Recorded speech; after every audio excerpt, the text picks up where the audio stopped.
how's it going, guys? Welcome to Audio Addiction. We have Crash Overcast with us today. They can say their names and what they do in the band. Who's starting? I'll start. My name's Alex, and I sing and play guitar in Crash Overcast. That's the name. My name's Edwin. I play guitar and do some backup vocals for Crash Overcoats. I'm Jeff. I play drums for Crash.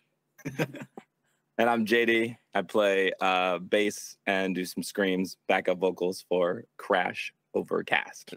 Oh, that's what it is. That's okay. Oh, whew. Got it. I thought I messed it up, so I'm glad we did not fumble this time. It's actually Crash Overcast. Oh, man. Yeah, you're a French band, right? Or I knew French. it. French. I love this.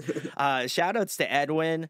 I had his other project on, and so I've been asking to have Crash Overcast on the show.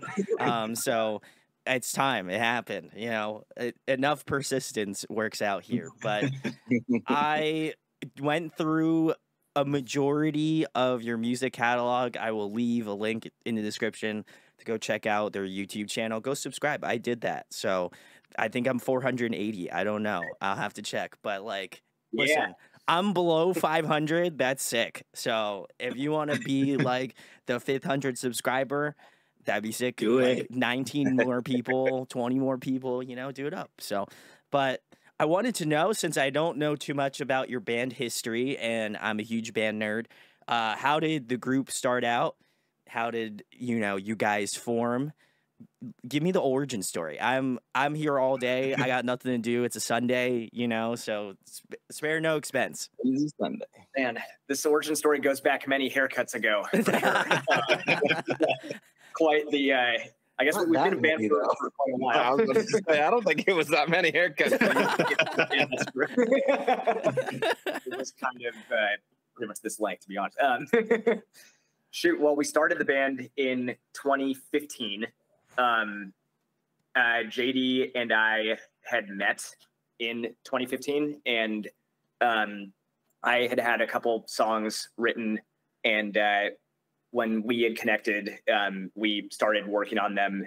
They were probably like 70 to 80% complete, and we just started workshopping them together. And from there on out, we just continued to write and play shows. And very soon after, Jeff joined the band, and then Edwin joined the band, and we just kept evolving the sound from there. And now a total of, I guess in total band lifespan, it's been 8 years now since we've started this thing, and here we are. As someone who has also been doing YouTube for almost 8 years, I gotta give you guys kudos. So that I was back when Alex had the shaved head, the shaved hair, less hair. I probably had I had the scene haircut probably or something. So that's it. I love it. Like I said, I went back. This was before I believe JD hopped on, so I'll give JD the scoop. But I went back and listened. So I listened to the 3 newest songs, and I was like, let me go back and listen to an OG track, because I have not.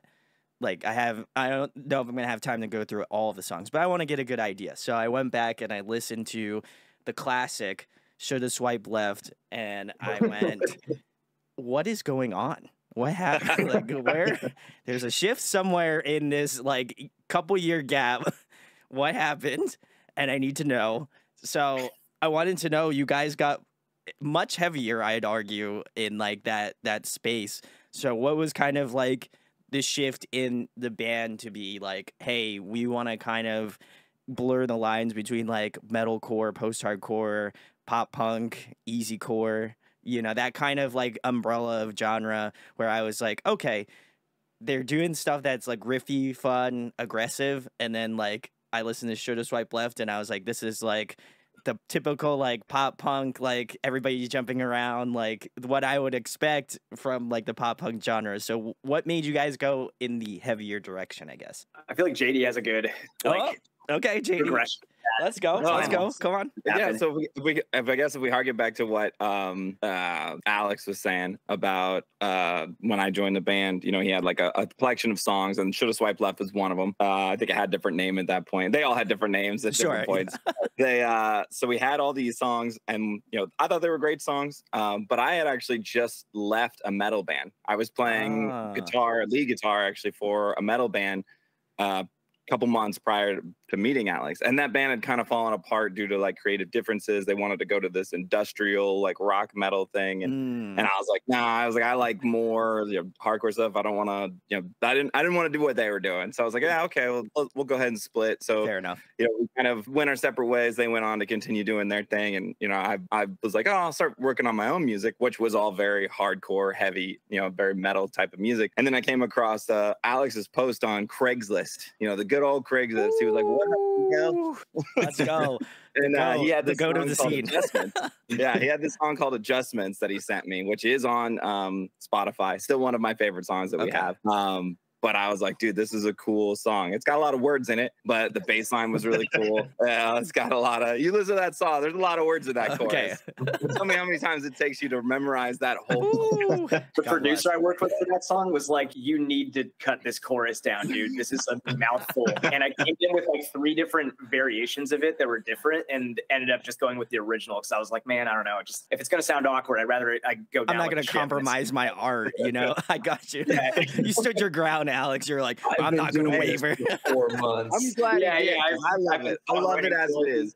It may not be your favorite song on the first listen, but you listen to it a couple times, and it grows on you. Okay, fair enough. I love it. But yeah, I guess so. To kind of go from there, he had all these songs that were all pop punk. You can hear them on Too Close to Call. That's close to how they sounded. But then when we played them live, I was like, look, I come from a metal band. I like a lot of heavy stuff. I started with pop punk, like Blink-182, pretty generic, but that was my first band concert. That was what started me into the music. So I was like, look, I'm gonna throw some screams in some of these songs. Let's get kind of heavy. Let's speed some of these songs up. I'm gonna throw some screams here and there. Like he did backup vocals, and I was like, instead of your backup vocals, I'm just gonna scream those words. And so I injected that into the Too Close to Call like element. And then it was actually Alex that brought the very first song was Not With That Attitude, which is on our album When All the World's Asleep. When All the World's Asleep. And that one, like he showed me that song and I was like, yes. I was like, that's us. I was like, that's, we did the first thing, which I love and is a lot of fun. And we want to keep that energy and that poppiness and inject that into everything we do.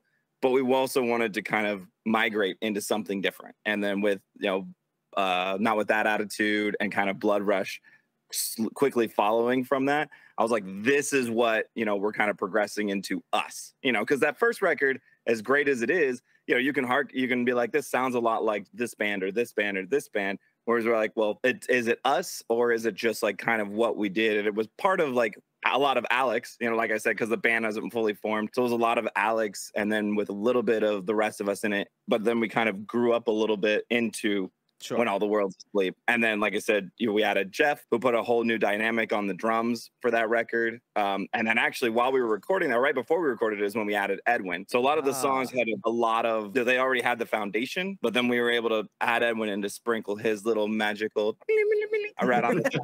It's just like, hey, let's just do a little bit of this, so add some more riffage. And I want to say it was really close to right before we went in the studio too that we brought Edwin in. But yeah, that's just what added that top. And then that was from there. I think every time we get together, we kind of just write and then also see how we can push the envelope. You said you listen to the new ones. We have like Remnant, which is like a way like push that heavier. But then we also have, the latest one we just released, Life That You Want, which again, we pull it back into that very poppy, bouncy, you get into the chorus that is this life that you want. And that whole thing is just bouncing up and down, so we still want to push the envelope kind of both ways, center ourselves in the middle and just go in every direction you can. Easy core, punk, metal, hardcore, wherever we can inject it, let's do it. Yeah, I love that kind of gray area. That's what I've been saying more recently. I think bands have become a little bit more acclimated to just saying like, hey, listen, I'm just going to do what we want. Like, we're just going to do it. And like, if it makes sense to us and what we do musically, like, let's go for it. And I love that because I think you get some really interesting bands that you're like, I can't quite put my finger on it, but like, I know like they pull from these influences and like these sounds. And I'm like, this is so sick. So that was kind of like, again, listening to Remnant first and going back, I think it gives me a better appreciation for where you guys come from. And then Jeff, you joined the group. How did that come to be? Did you know the guys prior to this, or was it Craigslist again, the GOAT, you know? Let's go. No, the Craigslist thing I think was a one-time shot. It was on the missed connections page. Alex and I were like, I saw you. Hair was flowing. It was beautiful. The swipe left is about JD and I swiping right on each other on Craigslist. I knew it. Yeah. Let's go. For me, it started like a long time before the band actually started, because I met Alex in my first period of 6th grade. Woo. We had the same like homeroom together, and just like grew up skateboarding together. We were both drummers forever. For a long time until Alex went to college, and where you kind of can't have a drum kit, basically. Yeah. And we were like, cool, like we would swap in and out of bands, or like if he would leave a band, I would go into that band or whatever. And it was like, cool, we're not going to be Primus and have 2 drummers. So like, we're probably never going to be in a band together. And then, he went to college and started playing guitar and singing. And I moved down to LA like 8 years ago, and we were in a different project together. And then he was like, hey, Crash, like, it's going to take a different direction. And like, we want, it'd be cool if you wanted to join. So that's it just kind of happened organically. And that was like November of 2017. Ooh. And I think we played like 2 shows, and then he called me one day at work and he's like, hey, so we're going to play Warped in June. I was like, sweet. No pressure at As all. you should, yeah. None whatsoever. But as far as like, that's like how it got started. But as far as like the influence, like I grew up like a punk kid, like No Effects and all these, bands. And then I kind of moved to like heavier stuff, the Slipknots, the After the Burials or whatever. But I don't have like those type of like metal swivel technique chops or anything. So like the like punk metal type of, half and half is like right where I've always wanted to be. So it was sick. Like not only getting to join, but having the 2 of them be like, we're actually, trying to go like a little bit heavier with this stuff. I think he's also being humble, dude. He's an incredible drummer. Oh, I know. Yeah. He's being very humble over there. Especially the 3 newest songs.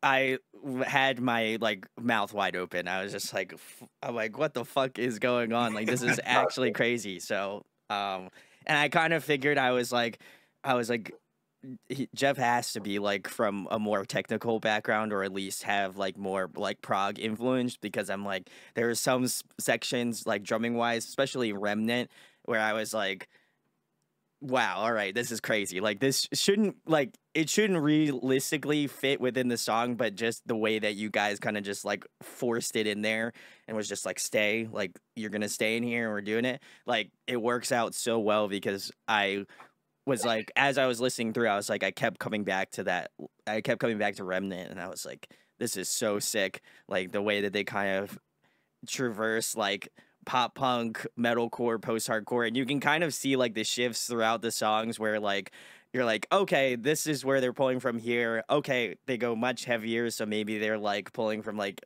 heavier style music, and then you get like a singing like chorus where it's like very anthematic, and it gives you that kind of vibe. And I'm like, okay, so they're pulling from all these influences, but it doesn't, like, if you look at it from an outside perspective, you're like, okay, it makes sense. But like, if you piecemeal it and like pick out each individual part of the song, I'm like, holy shit. I'm like, I could tell who you were influenced by like right away. And I was like, this is actually really cool. So I would definitely check out Remnant. That was my favorite out of all of them.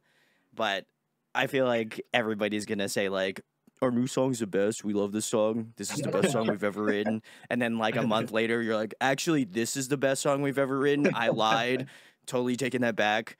And then like 2 months down the line, you're like, actually, our whole album's great. It's so good. We can't pick a favorite. That's it. It's hard.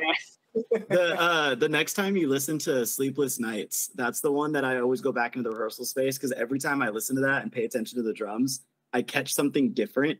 Ooh. And like the choices that he makes in that song are things that like my brain wouldn't, as a guitarist, like did not even compute. But I'm like, that is so cool. And some of them are like small little sections where he adds in this flair to it. But just crazy cool choices. I would agree. All right, I gotta go. That's the best part of my day for sure already. Signing off. We love Jeff here. No, but actually the entire group is like crazy talented. So if you like again have not listened to Crash Overcast, you need to check the links below because they're great.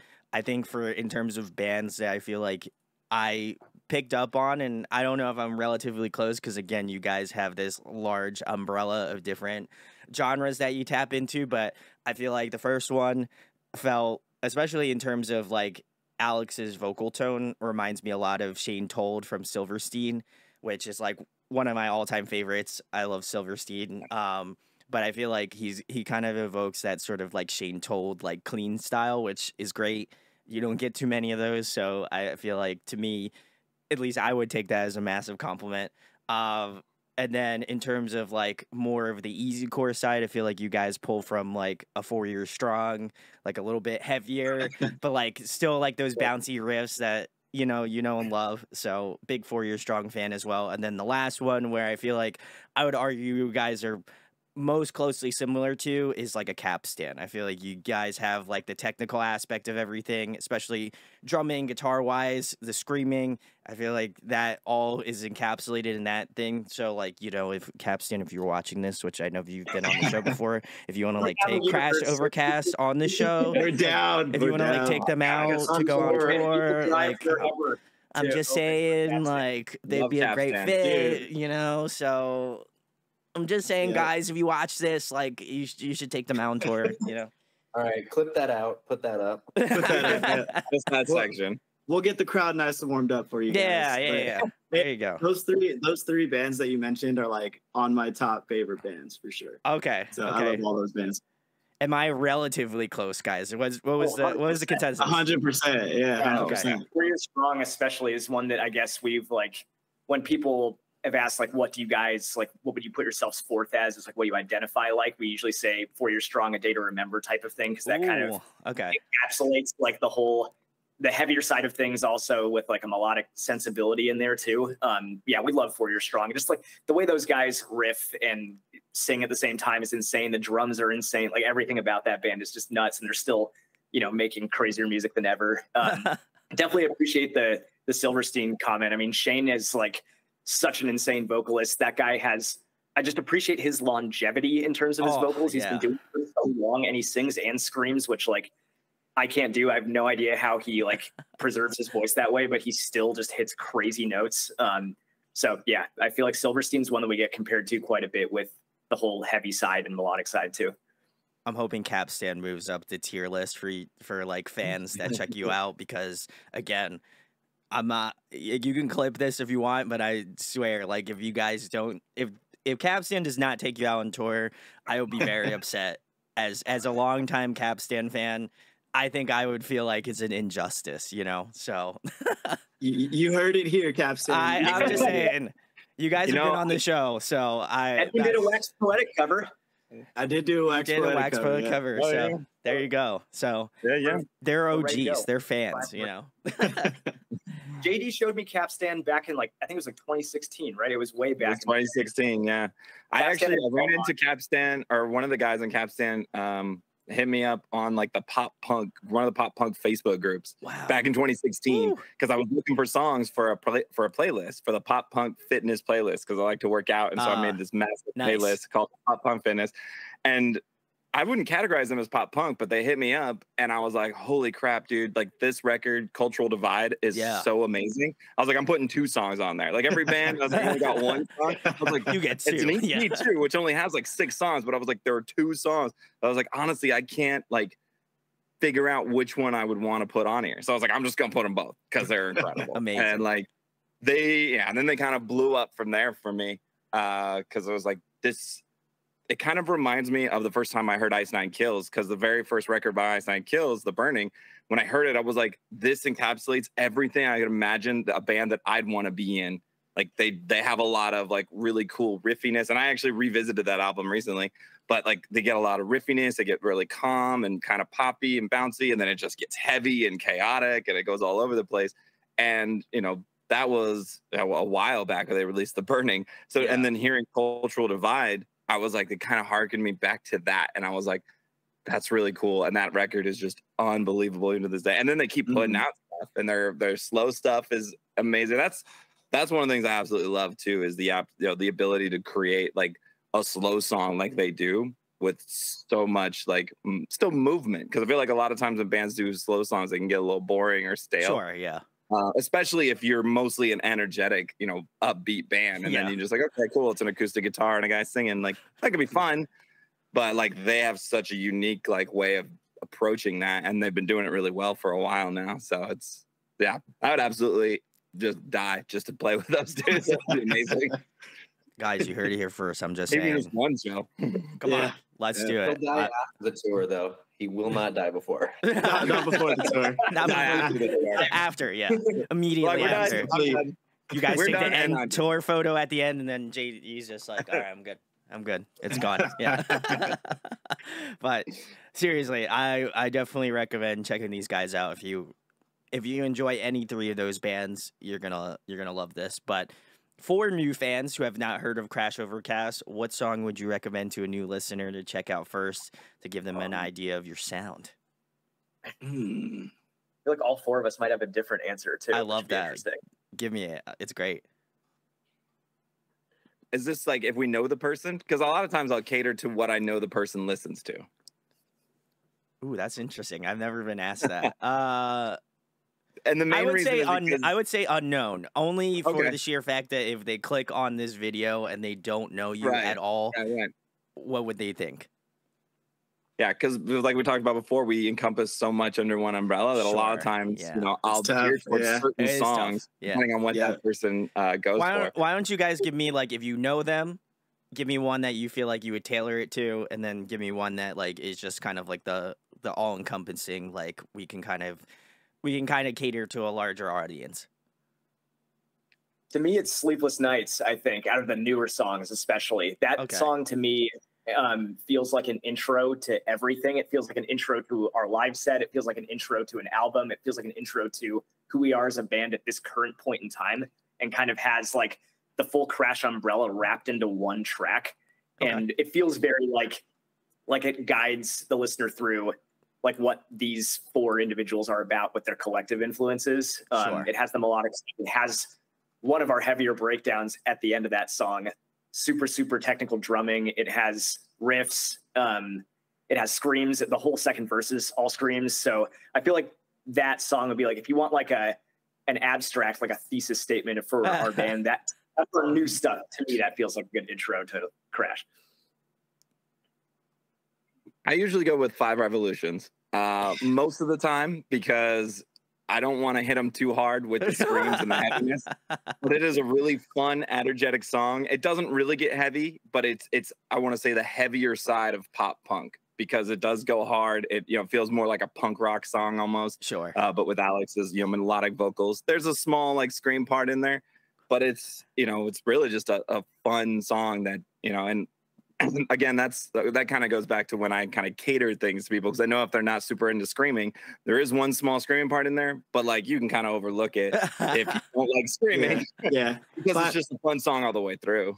So 5 Revolutions is our gateway song for sure. Fair. That's how we like ease you into it. And then I'd have to kind of agree with like, of the newer songs, we have one that's coming out, which would be the one that I would pick, but I can't yet. Same. Really looking forward to that one coming out. But for the releases right now, definitely like Sleepless Nights, I think encompasses like Alex is saying, like a little bit of everything. And then I also I usually push like Blood Rush or Attitude also, because that does give it has that sprinkle of kind of the different genres throughout the songs. So it's like a good opening of like, okay, so this is kind of the sound these guys are going for.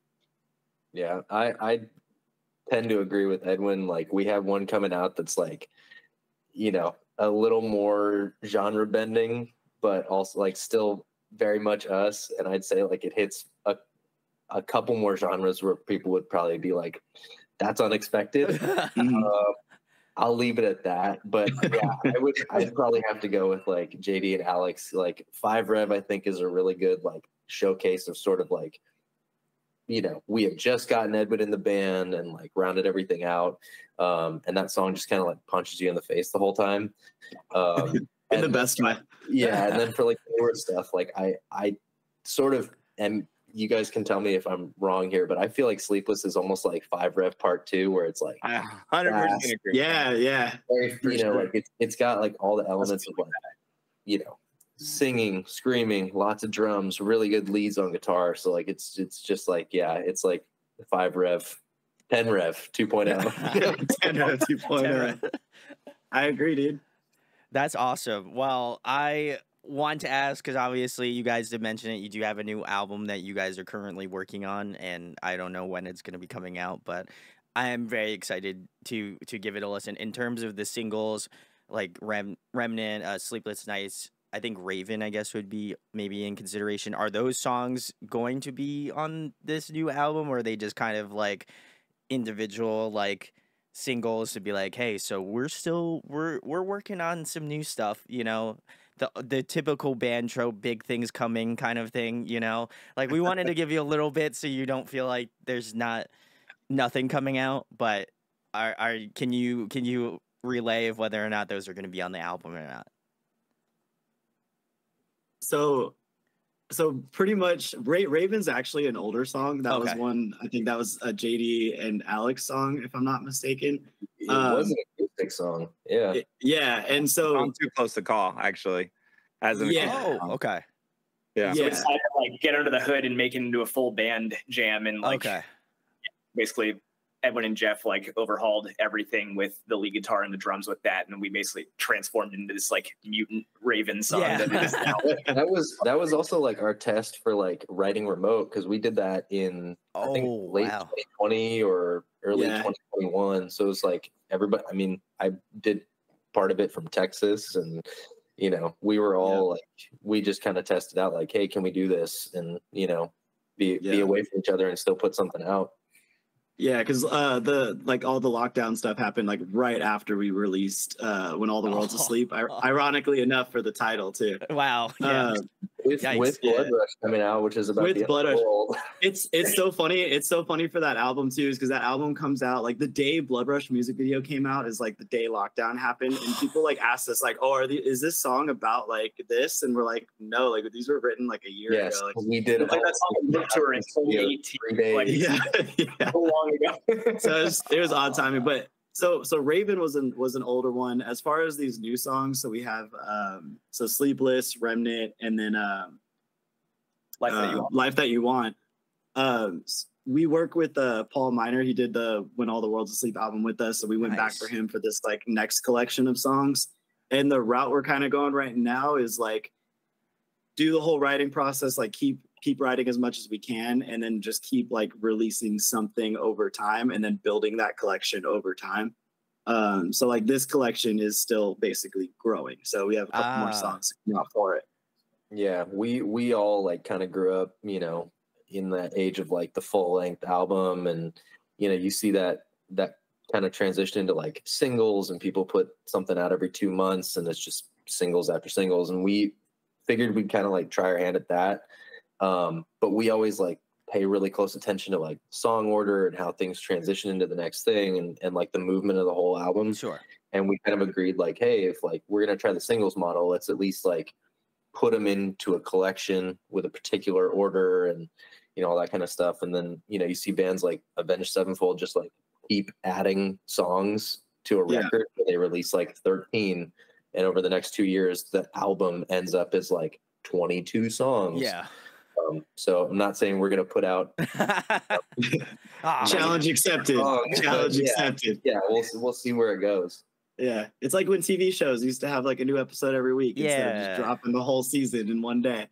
Yeah, you have to get excited for the next release. I do feel like it's like a lot of bands are doing. I think in the business it's like waterfall, where you're like constantly releasing songs, and then I think like the one band I feel like most people kind of, I guess, maybe attribute it to is like either Spirit Box or also like Sleep Token, where they just release a bunch of singles and then they're like, hey, so actually we have an album at the end of this waterfall, so like we're gonna give you like the big waterfall at the end that that you didn't see. Right. So I do like that. Again, as I've mentioned multiple times, I'm 30, so like I am an avid like serial album listener front to back. I do that, like that's to me like I love that. So it does kind of hurt me when bands release the singles individually, just because I'm like, I get it, I respect it, like that's your thing. You're old school. But I'm old school, I love listening. I love getting like a couple singles, and then they're like, hey, so we're releasing the album in like a month, and I'm like, let's go. Like I love that. But I do respect why bands do the whole like single things, because like again, people's limited brain space is like, how many bands can I listen to in one day and like really kind of like delve into it. So I do find that like, at least I would hope that people go and listen to your stuff more often now, because they know like, hey, at the end of this session, like we're gonna have like a collection of songs. Do you feel like now, since you guys are releasing like more single stuff, like has that benefited your band more in terms of like people being more avid listeners now than maybe in the past when you've released like albums in full and gone about it that way? I think so.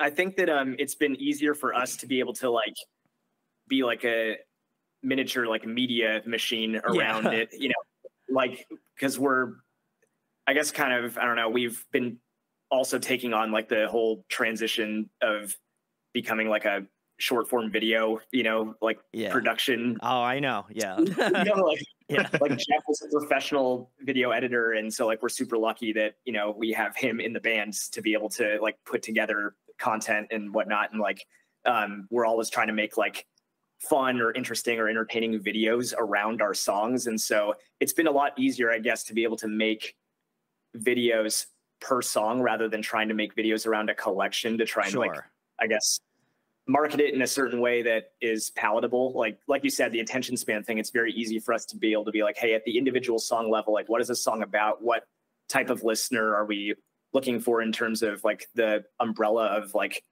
our sound are we looking for? And so we can, I guess, like hyper focus on each song that way. So it's been easier on us, but also I think that we've been targeting the listeners more effectively with each song, since all of our songs can be very different from one another.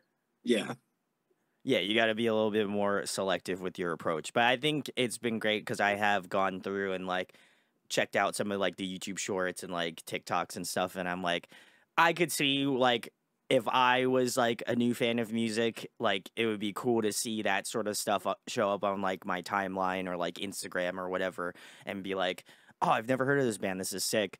And like I think, obviously everybody can take negatives out of the situation, but I do think that it is a great benefit to people that like, especially I would say more so on like TikTok, where like I feel like people are more apt or more open to find new artists. And I think that is a great medium for people to be like, oh, I've never heard of this band before, that's sick. Like now I'm going to follow them on TikTok and watch like their content. And then hopefully that garners enough like mental fortitude to like go and check out the actual songs, what you write and stuff like that. So I love that you guys are attacking it from that perspective, and obviously positive affirmations, even though you probably will not be hitting me. I am not your target audience. I'm a serial fan listener. I'm a ride or die for any band that I have on here. So like I'm going to listen anyway, but like, I'm not young, so I'm not like, so for me, that just doesn't hit my market, so. You've already been targeted, my friend. I've already been targeted. Locked on, dude. Edwin was already in the DMs already, so I already had a precursor, I had a precursor, so, but no, it's great, and guys, go follow them on TikTok if that was not clearly stated. Go show them some love, but. The next question I have for you guys is, what was kind of the first artist that you guys either saw on TV or like on YouTube that really inspired you to pick up your instrument, that you're like, man, this is what I want to do. This is sick. When I was a kid, that was actually kind of easy for me. When I was a kid, it was like Eddie Van Halen and like Joe Satriani. I really liked I thought what they did was really cool, and I was like, okay, if they can do it, I can figure it out. And I was like, oh. So I kind of challenged myself. Little did you know, Edwin, that yeah, is, it's really hard. It's really very hard. difficult. Those guys, I mean, they're not ch- very good, right? So pick it up and do it real quick. I definitely challenged myself at an early age, because I was like, I want to figure out how they're making that sound, you know. Edwin was like, let me just jump to the final boss. Like, let me skip all the training and be like, I'm ready to take on God. I'm ready. Like, oh man. Yeah, it was for me, I started at the beginning. So Edwin jumped to the top. I started at the beginning. A good buddy of mine. That's a good point. A buddy of mine like sent me a clip of Blink-182 playing What's My Age Again. And before that, I didn't really listen to music like at all. Like I wasn't into music. I'd listen to like a little bit here and there, listen to, whatever my parents put on the radio, but didn't really actively go out looking for music. And he sent me that song and I was like, dude, this is incredible. I was like, who is this band? Like, what is this? And I had a buddy in high school who played guitar. And he wasn't very good, but he had a guitar and he had a little like distortion pedal and he would play us songs. Like, can you guess that song? And we're like, nah, sorry, man. But it inspired me because like, I was like, I want to learn how to play like some Blink-182 covers. So I went to my parents and actually asked them to buy me a guitar and they said no. They were like, nah, we don't think you're going to, we don't think you're actually going to like pay attention to it. So they were like, you can go to like the church pastor though. And he can teach you because he plays guitar and like sings some songs. He showed me a couple of chords and I like went home and I was like, well, how am I going to remember these chords? Like, how do you play or practice or memorize something when you have no like basis to do it? Like, or I don't you have a don't guitar. own one. Yeah, I was going to say, that's a little hard. Yeah. I was like, so I made a guitar out of like paper so I could practice chord shapes and like learn how to play that. And then when I graduated, I eventually like worked a job, got my first electric guitar and little like amp and learned Blink-182 songs. The very first song I actually learned from Blink-182 was a cover of Billy Idol's Dancing with Myself. And I went to a party and I played that song for someone because like I said, someone always has a guitar and they're like, play the song. I played the song and no one knew what it was because it was no one knew the song. And I was like, well, this sucks. Like, no one knows this song. It puts so much effort into playing. Someone took the guitar from me and we're like, check it out. I know this one. And they played Damn It by Blink-182. And I didn't know that song yet. And everyone's like, yeah, I know that one. That's a great song. Yeah. So I went home that night and I learned Damn It. There you go. I learned Damn It and then, all the small things. And from there, like, because Blink-182 songs are fairly easy to learn on the guitar. So I learned like almost everything they had. And then I was like, well, what do I do from now on? And I was like, I should start writing my own songs. But I only knew Blink-182 songs. I didn't really know anything about the guitar because I didn't learn anything about it. I didn't really learn what the notes were. I just knew this is where you put your hand, this is where you pluck it and make sound. So a lot of my songs basically just sounded like rip-off Blink-182 songs. Hell yeah, let's go. Because I was like, I'll just change a little bit what they did. Those are the best songs, honestly. Yeah. As someone who also learned guitar like in my teens, I was just like, this sounds like a full, like, I ripped off, like, Newfound Glory or, like, I ripped off this band, and you're like, yeah, it's fine, Like, right? You can only reinvent the wheel so much, It's funny because, like, I had, like, friends that were like, and all pop punk and all that stuff, that sounds the same. It was usually the metalhead guys that I knew. And they're like, it all sounds the same. Like, you got to do something different. And I was like, yeah, you're right. I should try to do something different. But how do you write something different when you only know 4 chords and like a power chord? Like that's all you know about it. Like you need to like educate yourself to get different because I couldn't figure out how to make something different. Oh my God. Man, Pennywise has made like a 35-year career out of it. Right? I was like, no, I got to figure out how to make it just utterly unique. And there's a way. I figure that out. But when I started playing bass, it actually was for a cover band. I moved when I was in college, and a cover band. I was buying a microphone stand at a pawn shop. And the guy was like, do you play anything else besides guitar or sing? And I was like, oh, yeah, I play guitar and bass because I'd played, a little bit of bass covers here and there, but nothing crazy. And he's like, oh, I play in a band. You want to come check out my cover band? And they played like Boston covers and some Van Halen. And those bass lines can get epic and are awesome. So that actually helped me fall in love with the bass because before that, all I knew of the bass is I just played the root note of the guitar. which I was like, okay, cool. Like I can do that. And I filled out other people's bands in the past doing that, but it wasn't what I wanted to do. I wanted to play guitar because that's where all the cool riffs and stuff are. But then when I got into bass, I was like, man, Boston has some wild, like, stuff. This is stuff I'd never listened to. I think my parents listened to it, but I didn't really listen to it. I didn't care for it. And it was a lot of fun to play live in the cover band. And that's kind of where I started really getting into bass. So then when I contacted Alex, he said they were looking for a bass player. I was like, I could do that. I was like, it'd be fun. So I was like, let me give it a try. Put your flair on it. Yeah. Alex or Jeff? Let's go, boys. Don't make me call on you. I feel like for me, the artist that really got me into singing was Patrick Stump from Fall Out Boy. Yeah. Like Jeff knows this because we've known each other since the very, very beginning of time. I grew up acting.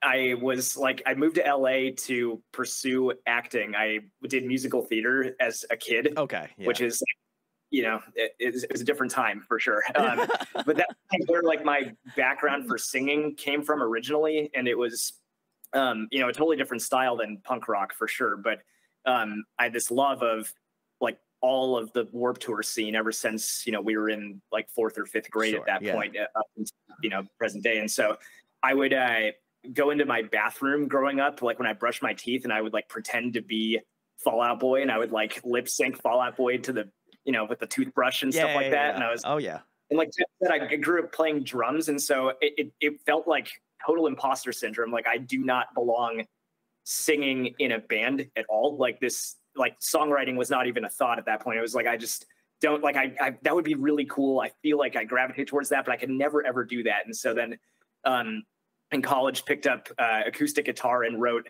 Moonlit Streets all the way through, which is one of the original Crash songs, along with adjustments like JD had mentioned.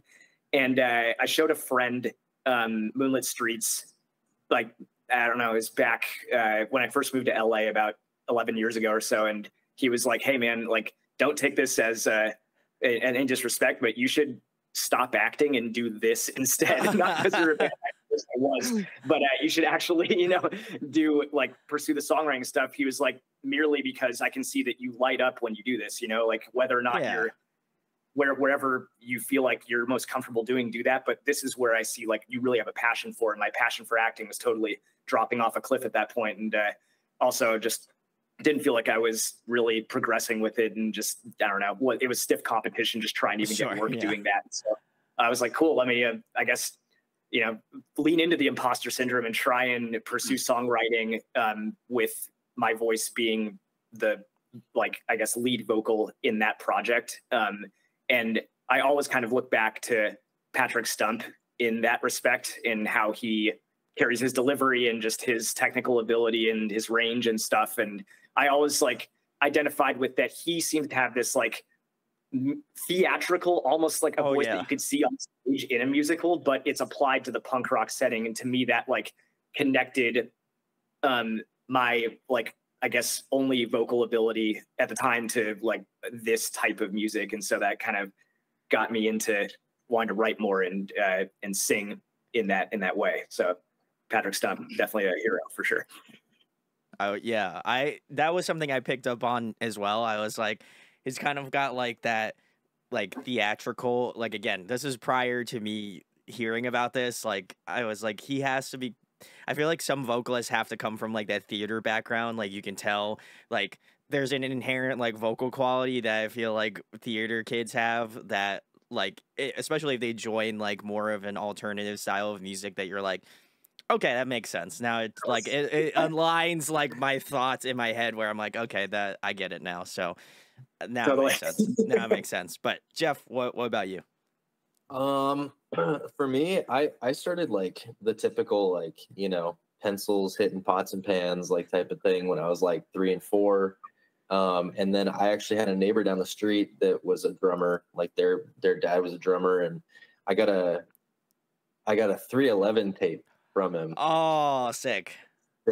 And so my first, my parents listened to Stevie Ray Vaughan and Elvis and stuff, but the first stuff that like I really listened to was like Chad Sexton's like drumming, and I was like, cool, like this guy plays everything. It's like really good groove, like super good pocket, and like tasteful choices for songwriting. But then they do like a lot of heavier stuff, at least they used to. So it kind of was like lots of exposure just from one drummer to like lots of different styles of music and playing. And I was just like, you know, I want to be able to play like that. So I just started like kind of, you know, I took lessons for like year and a half or two, and like I wish I had done like a little more of the like classic route of like rudiments and all that stuff, but I was just kind of like, I want to play how these guys play. Sure, yeah. So I mainly just like taught myself to that kind of stuff, and then like, you know, you get a little bit older and like a friend's older brother shows you Slipknot or whatever, and you're like, cool, so Joey Jordison is sick. Yeah. I want to play like that. I want to get two pedals.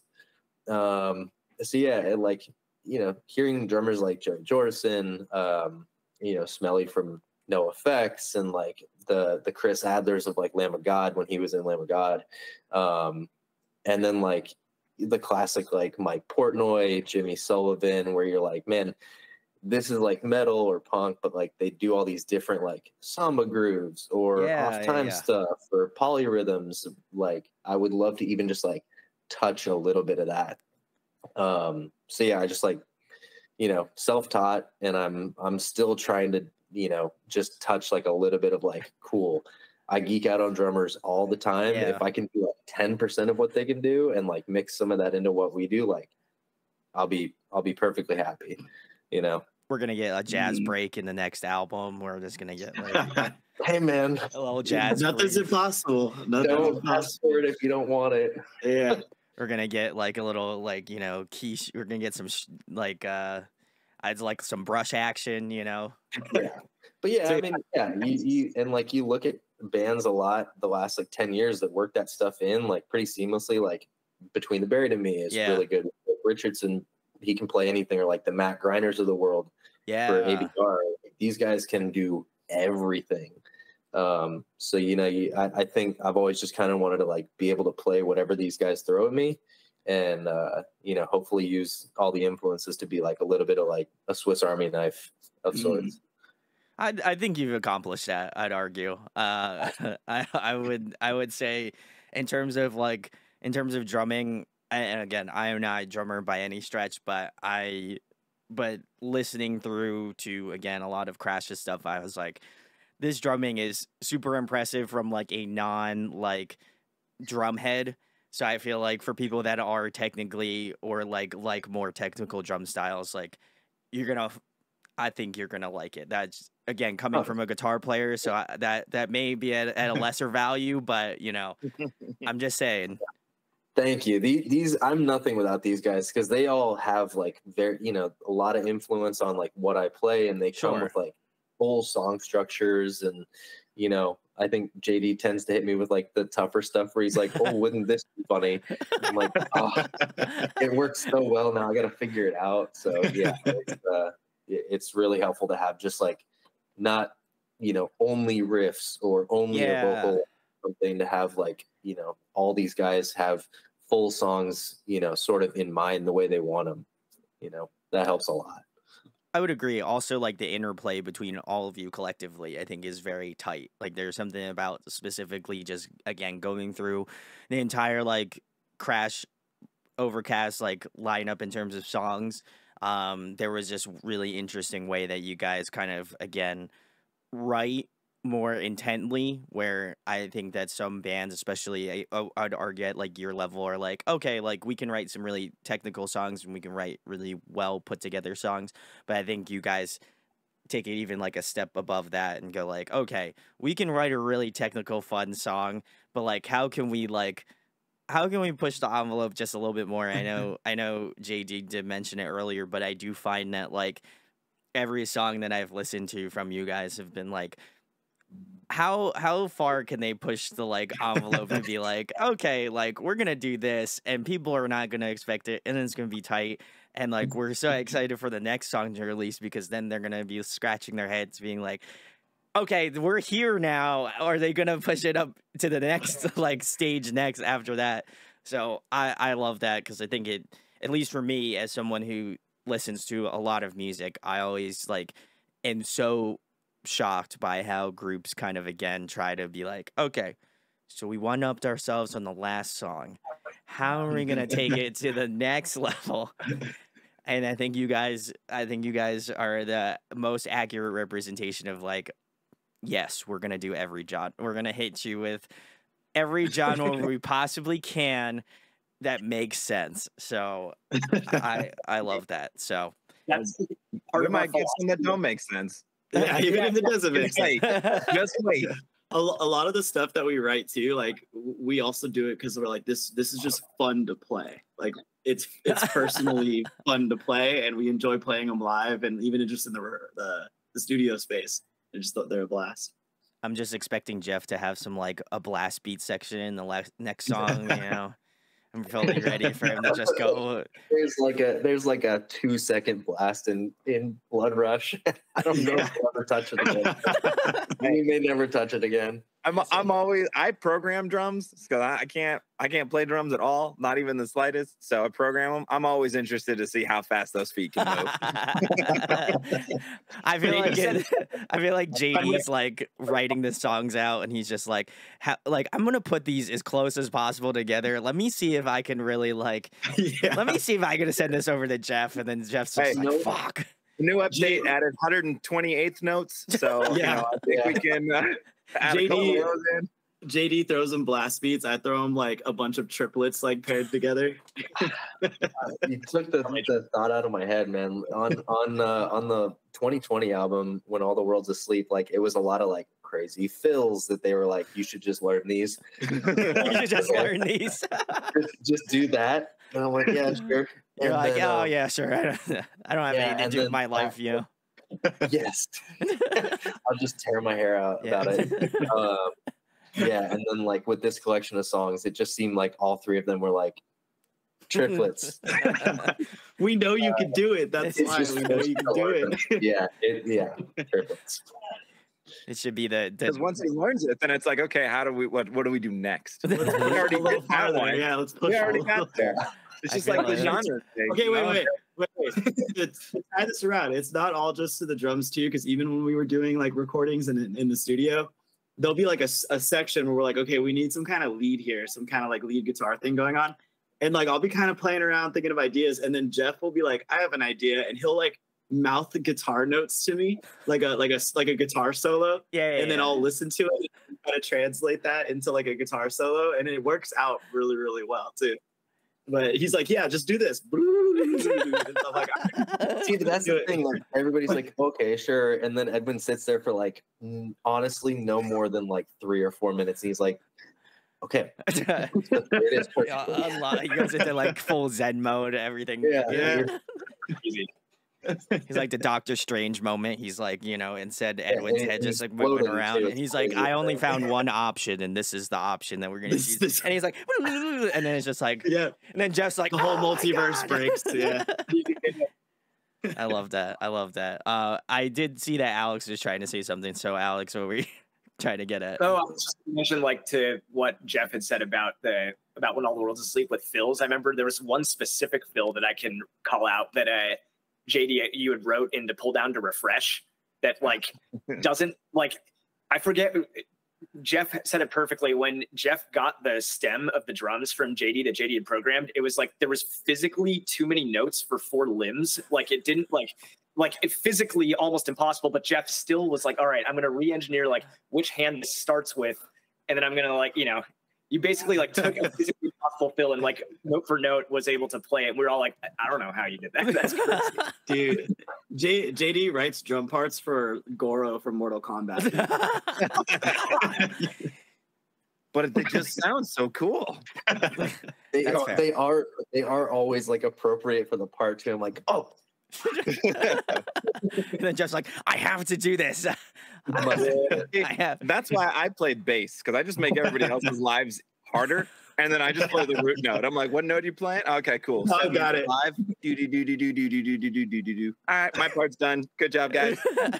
meanwhile, Jeff's just like flailing around the kit, like Jeff's like sweating bullets, dude. Jeff's flailing. Edwin's noodling, going crazy. You got Alex over there singing, and I can just be like, what's up, guys? Sometimes they roar into the mic, you know, we're good. Yeah. It leaves room for his wild stage presence. Our JD goes nuts on stage. I would hope sure. so, you know. Especially since he's dolling out like all the like crazy parts. I mean, like, listen, JD, you have to give like 150% on stage, you know, like we're doing this, like, you know, like all this crazy shit, like JD, you have to throw down on stage. So he definitely does. I would expect that. But the next question I have for you guys is, if you were to cover any song in terms of a Crash Overcast cover song, what would you love to cover that you haven't already, if that wasn't clear? Just like any song in existence. Just any. Well, JD and I were just talking about this the other night. We were like, talking about covering like a Disney song or something for fun. A Disney song. Oh wow. Okay. Interesting. Let me think. Alex, what's the Cher one you've been wanting to do? Yeah. Oh yeah. Believe by Cher. I want to do that so bad. I feel like that song is everybody knows that song from like life, you know, at That's some fair, point. And yeah. like no matter what like spans like 4 generations of people at this point, I feel like. And like, I don't know, just that song seems to lend itself to just a really fast, drivey punk part with a half-timey epic chorus. Like maybe throw some really nasty chords in there. I don't know. I Believe by Cher. I back that, you know, 100%. So that's a good idea. That's a good choice. Oh, in Vegas, what was the other song? Unbreakable by Sia, right? Or is that's Sia? Oh my god. We made the mistake of singing like 2 lines from a Sia song the first night that we were out in Vegas for JD's bachelor party, and it like It's the stuck. more the drink poured, the more we were like, we should sing this louder. Pretty soon we're throwing and stuff. Like, yeah, it'd be silly. Oh my god. Anyone else have a good option here? I like those two. Yeah, those are Those are good ones. I feel like I have like a monster list of covers because I love playing covers. Yeah, I like doing I covers. always love doing covers that like in and out of the genre. So like I don't know why, but I have this big fascination with A Whole New World from Aladdin. Great song. Yeah. And I would love to do a cover of that one, especially in like a pop punk, maybe a little like breakdown somewhere in the middle. Okay. A little screamy at some point. But I love the song just normally. So it's just a fun song. You know? Just Can't Wait to Be King is mine. Ooh. Okay. My Jeff, musical theater heart feels full, you know, hearing these come to the time. I saw Jeff looking over there, and he looks like he was struggling. So I feel like I have to ask him now. I'd be down for any of the Disney songs. Let's see. I don't know. I've always had like sort of a fascination with like the like up tempo like Bruno Mars stuff. Oddly enough, like it's not the everyday listen, but like he has such like a sick, super tight band, and like any of their like fun up tempo stuff, I think would be super super sick. That'd be fun. I'd be about it. I feel like I'd be down to bust out some Down with the Sickness just randomly in the middle of the set. People are like, "What the fuck just happened? What's happening?" Some Disturbed. Oh, There's like, what? Yeah. Oh my Right god! after a real pop song too, just pop punk. What were all the songs that we did in the like cover medley that we did 3 years ago? Break Stuff. I know Break Stuff was in there. We did Downfall of Us All. Oh Yeah. Was it Best of Me? Was in there? Tearing Out My Heart from that's right. Oh, So that's a great one too. That was a good one. That was a great one. where we took like 7 songs and did them in one song as a medley, playing with a bunch of our good friends at this one show in LA. And we like went through this whole thing, and all we tried to do was throw curveballs throughout this entire medley. And as soon as we got to Last Resort by Papa Roach, I flubbed that riff so badly that like nobody could even tell what it was. It was so bad. Oh no! No matter how bad it was, it couldn't be as bad as when we covered a Beatles song. Oh, We did a Beatles cover once, and we finished the song, and everyone stared at us, and we're like, "I don't know what that was." Like, no. What just happened? Oh. No, my favorite part of that medley thing was JD trying to tee it up to the audience instead of us just playing it. He spoke for like, he tried to sell everybody on it for like 3 minutes, and someone was just like, "Just play the song." That's amazing. I love that. That's great. I guess if I had to throw my hat in the ring, if I had to put my metaphorical token in the pot here, I feel like I am a huge Dua Lipa fan, so I feel like her new track Houdini. Nice. I've been vibing out with that song a ton. Dua Lipa, come on the show. Would love to have you. But I feel like that. Open for you. I for sure I like listened to that song and I was like, if this isn't a pop punk, like if this isn't a cover song by now at this point, or someone hasn't done like a Punk Goes Pop cover of this song, I'm gonna be very disappointed because it hits. You just made me realize that like the one song I've wanted to cover for like 2 years is New Rules. Oh, that's also a good one. That song rips. It's That is a super great fun song. to play too. Yeah. She has a short. way, like her songs have a way of like translating to like alternative music so well. It's so weird. But like I hear a bunch of covers, like shout outs to the homies and Archers. They did a cover of Levitated, like a heavier version of it. Oh, it hits. So gotta give a salutes to the homies. But that would be my pick, I think, for sure. Okay, we're adding to the list here. Add it to the list. Maybe I we love should it. just do like a cover request and say, get fans or get people to just request covers, and then pick like the most requested ones and do a handful of covers, record them, and put them out there. That'd The be Crash sick. cover album. Well, Yeah. I feel like JD beat me to the punch. If you guys have any good suggestions for Crash Overcast, you can drop them in the comments and let them know what you would love to hear them cover. Maybe they'll throw it on an album. I don't know. I can't force anybody to do anything. But, you know, a suggestion works. So if you'd like to give him a good suggestion, I have a good feeling they probably will do it. But not 100%. We're The gonna Crash do it. covers. So We're down. the next question I have for you guys, kind of in a good segue, if you guys were to have a guest feature on an up-and-coming Crash Overcast track, who would you love to have on? This question is broken up into 2 parts. One, the first part is the more feasible option, the one that, like, you know, you wink, wink, nudge, nudge to a friend, a homie, whatever, somebody you know that you would love to have on a track. And then the second one, of course, is the manifestation, the one that, you know, I'm going to put all my good energy towards, you know, like a fucking like DBZ spirit bomb shit, you know. Hey, I got there you go. Yeah. I know Jeff already knows the one that you want. I know you got it locked in already. My dream one is the lead singer of the posters behind me, Protest the Hero.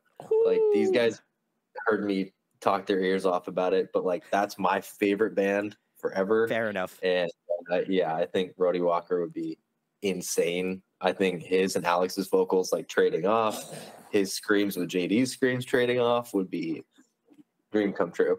Be the sickest thing ever.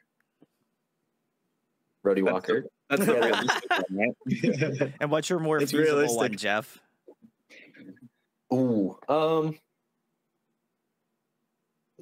pass. Come back to me. Oh, okay. I'm not gonna forget. I'm gonna come back to you. So My dog. I'd Your like to get my dog. dog on a song. The dog. All right, I'm gonna go with Mark from Bale Maya. Get him on some guitar. Damn. love some Mark. Yeah. We'll throw Jeff some like intricate drum parts to learn. Yeah, we'll just never play it live. Feasible though. Well, I mean, since we already put the word out to go on tour with Capstan, I'm gonna say have those guys do a collab. Ooh, okay. Right? Okay. Dude, that was exactly what I was thinking. I was like, you get Anthony and Andrew, both of them, because their vocals are incredible. Yeah. We get both those dudes on a vocal track with just the rest of us. Yeah, we'll do that after we go on tour. We get some bonding. You know, we write a song together. One night. Exactly. Like, dude, this is such a hit. We got to record it. We hit the studio afterwards. Then we go on another tour. You know, future pay. You got to plan it. You got to plan it out. Mapped out. Yeah, I got you. Planned out. Yep. So that's my feasible one, right? So yeah, I got you. I respect. Aiming high. Yeah, I gotta think it big, right? You know? Yeah. Jeremy McKinnon would be probably my unfeasible one. I like his vocals a lot too. I'm throwing him down on some tracks. It'd be sick. Get him screaming and singing, just all of it, back and forth, all day long. Go wild. Go wild. Go wild. Go wild. What you got, Alex? I've mentioned this one before, and I'm gonna put it out there again. Derek from State would be incredible. I mean, that, like, you know, just mad respect to him as a vocalist. Like, he's just, I get a ton of just inspiration from listening to him sing. Like, he's just so talented and just so technical, and his riffs and runs are amazing. His grit sounds incredible, and just I don't know. He'd be awesome to work with. He's just a great producer as well. It'd be cool to like collaborate with him on something. So putting it out there, putting it out in the universe, maybe, who knows? Would be sick. And what's your more feasible one, Alex? Man, I don't know. There's so many good like bands in and amongst like the scene around our level that I'm just trying to go through my head of like people I've listened to lately. I don't know. I guess I'll have to. You always mention Lauren Babbage. Oh yeah. We had talked about this a while back. She's so insanely good at what she does, whether it's her clean vocals or her screams. Just a monster vocalist. To be sick to be able to write some parts that she would throw down on because she's just really, really good. In all of her projects that she's done. That'd be awesome. So basically, we're gonna get all these people to collaborate with us and make us just feel utterly inadequate. We're all incredibly talented. Group and last song, right? Yeah, super group. Super group. Yeah, exactly. Well, listen, guys, this is the time. Actually, you know what? I feel like I forgot something. Jeff did not give me my feasible option, so now I gotta put the question out. See, you think I was gonna skip out? I didn't forget. Thought you were done. Yeah. You thought you were done. Think again. Yeah. I'm gonna glom on to Alex's sort of feasible one. Okay. I think a female vocalist would be really sick. We've talked about that for a long time, and I feel like we're within reach, sorta, right? It'd be honored to have a vocalist like that on our track. Actually, now that you mention it, because we have talked about doing a female vocalist in the past, and I have a friend. I've known her for a little while, but only recently started coming up. But she came to our show when we played with Red Jumpsuit at the Whiskey. And she was like, you guys are incredible. But she is a phenomenal singer. And she would be amazing on the track. And she absolutely loves that. I think she's actually playing in a band too, because she plays guitar and bass. And like I said, phenomenal singer. Like she's the kind of person to take to karaoke and then she just shuts the place down. She's like, the best thing you've ever heard. And then you're like, well, I don't want to go on anymore. I'm not singing that Sublime song anymore. Yeah.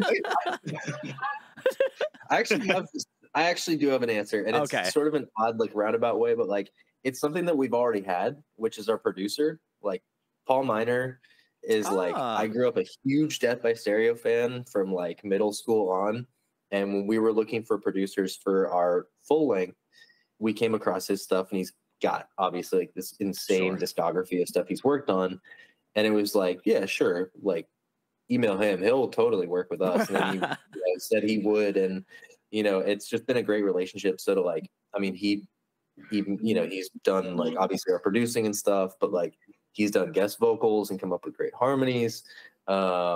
He's been on all of our gang vocals. He has, without giving away too much, he has like a a bass playing part on an upcoming song.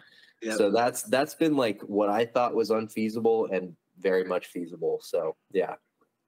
Let's go, Paul. I like that one. Yeah, let's get Paul on there. Let's go, Paul. The fifth member of the band, basically.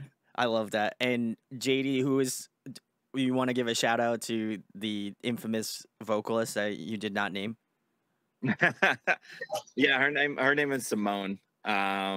She used to work with my wife. Now she does other things. She works in the film industry too, though, but doing various stuff. But yeah, incredibly talented. So I think it'd be really sick to put her on. I don't even know why I never thought of it before. I didn't realize she was a big singer until recently. Like I knew she was like into it, but like, you know, she makes films and stuff. So that's kind of where I'd always focus. Sure. Yeah. And what really came up is we talked about going to karaoke, and my wife was like, you have to, you know what song you do, right? And I'm like, no. I'm like, why would I know what song I do? She's like, because you got to pick that out and like practice. I'm like, what are you talking about?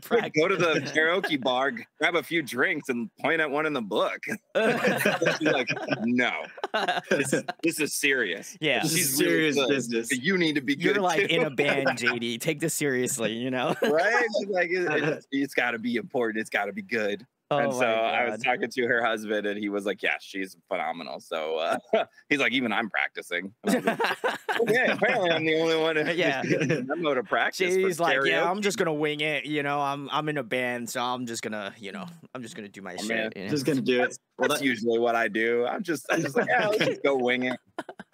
Playing a show, let's wing it. Let's wing it. We got it. Yeah. Who needs practice, right? Practice is for, no, I'm just kidding. You should practice for sure. If you actually don't practice, that's really upsetting, and you should do that. What are your guys' go-to karaoke songs? I think I know Alex's, but Teenage Dirtbag. Ooh, okay. I like that one. I've seen JD sing Hawthorne Heights before. Wait, both of you have, Edwin and JD. Yeah. Both of you have done what's Ohio's for Lovers. Yeah. Oh, nice. That's a good one.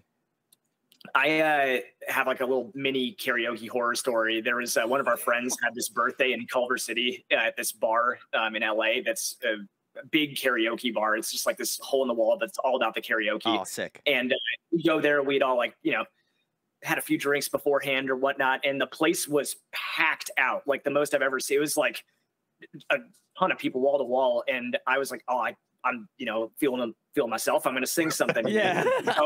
And they got a Panic at the Disco song, like a deep cut, like the worst choice because nobody knew that song except for like 3 of us in our group. And I get up there and sang that, and I look out the crowd, and everybody's looking at me like, "You could just, what was that? Like, I don't know." Was that an original song by them? Man, come on, get me like, but nobody was into it. So, if you're gonna sing, you know, stuff from the emo stuff, go with the deep cuts and don't conform, man. Go with it. I got you. What about you, Jeff? Since you're the one who asked the question, what's your karaoke song? Dude, Holy Diver by Dio. Oh, okay. I love that. No question at all.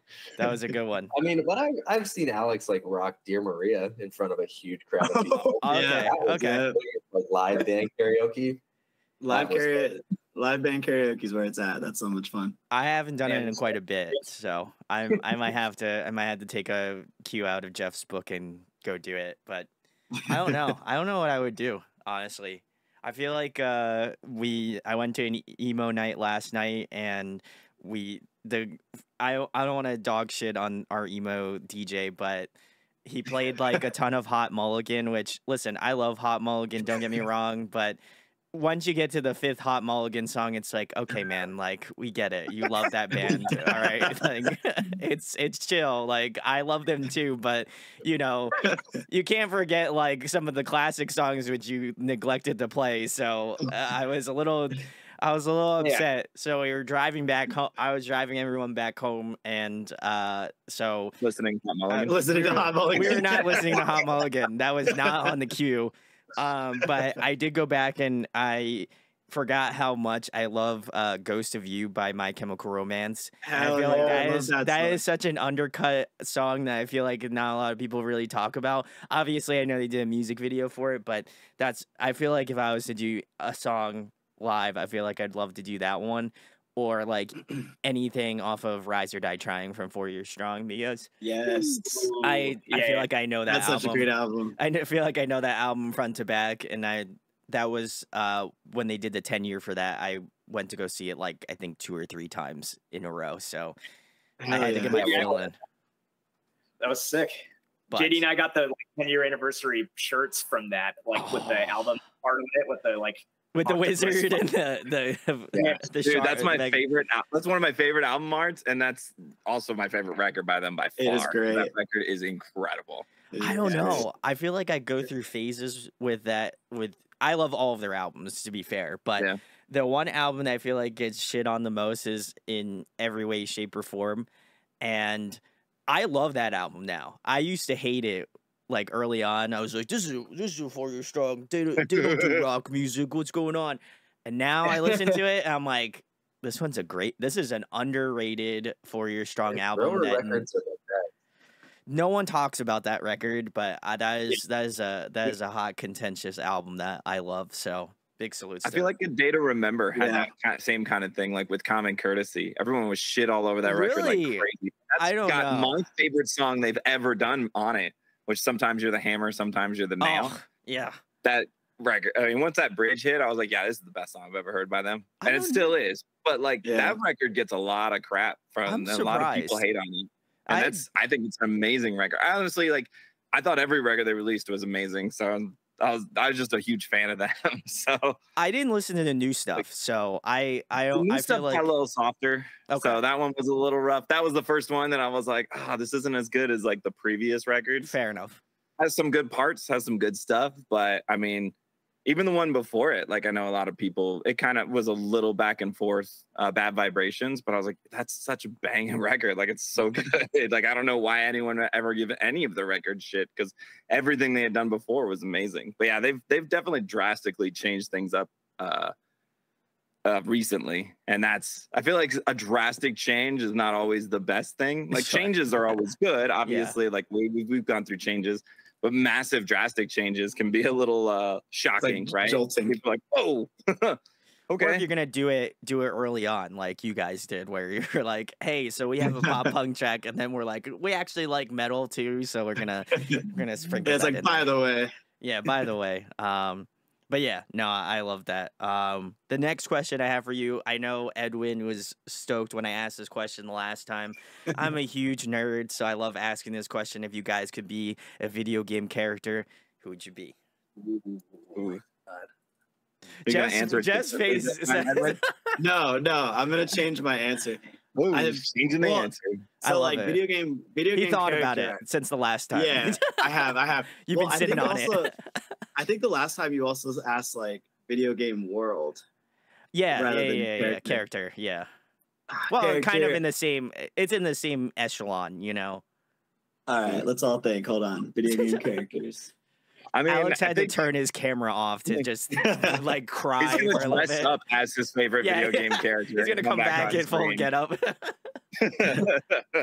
Back as Link, just full outfit, tune in. I'd be about it. Today I've been replaying Halo Infinite, so I'm gonna go with Master Chief this time. Master Chief. Yeah. All right. JD, you were gonna say something, so I cut you off. Apologies. Mine never changes. It would always be Cloud Strife from Final Fantasy VII. Like that dude's just such a badass, and obviously you have to carry a giant sword that is insanely massive.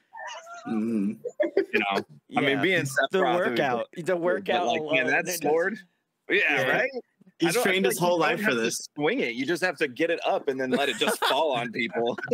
You're just, there it goes. Yeah, and you're chopping. It's the momentum. Yeah, I got you. Yeah. Dude, I'm gonna take an odd turn. I'm gonna go Mario Golf. I'm gonna go Baby Mario. There you go. Baby Mario, dude. He's like the best character in the whole game, and he's the most unexpectedly powerful one. Wait, okay, so now I have to ask Jeff, since we're going to get specific, which Mario Golf are you referring to? Are you talking about the N64? 64, dude. Oh, that's right. 64 is the way to go. That was a great game. Okay. It's like weirdly relaxing. And like Baby Mario was like, he's like this tall, but it's all power, dude. I love the way And I he could totally stances see you up. out there golfing. Like he is an actual baby, but he's playing with like adult clubs. He's just like all the way, like his arms are like fucking all the way out. Yeah. Oh yeah. And then just like the most subtle celebration, like it's a perfect shot, and he's just like, That's right. I love Man. that. Alex? You, Alex.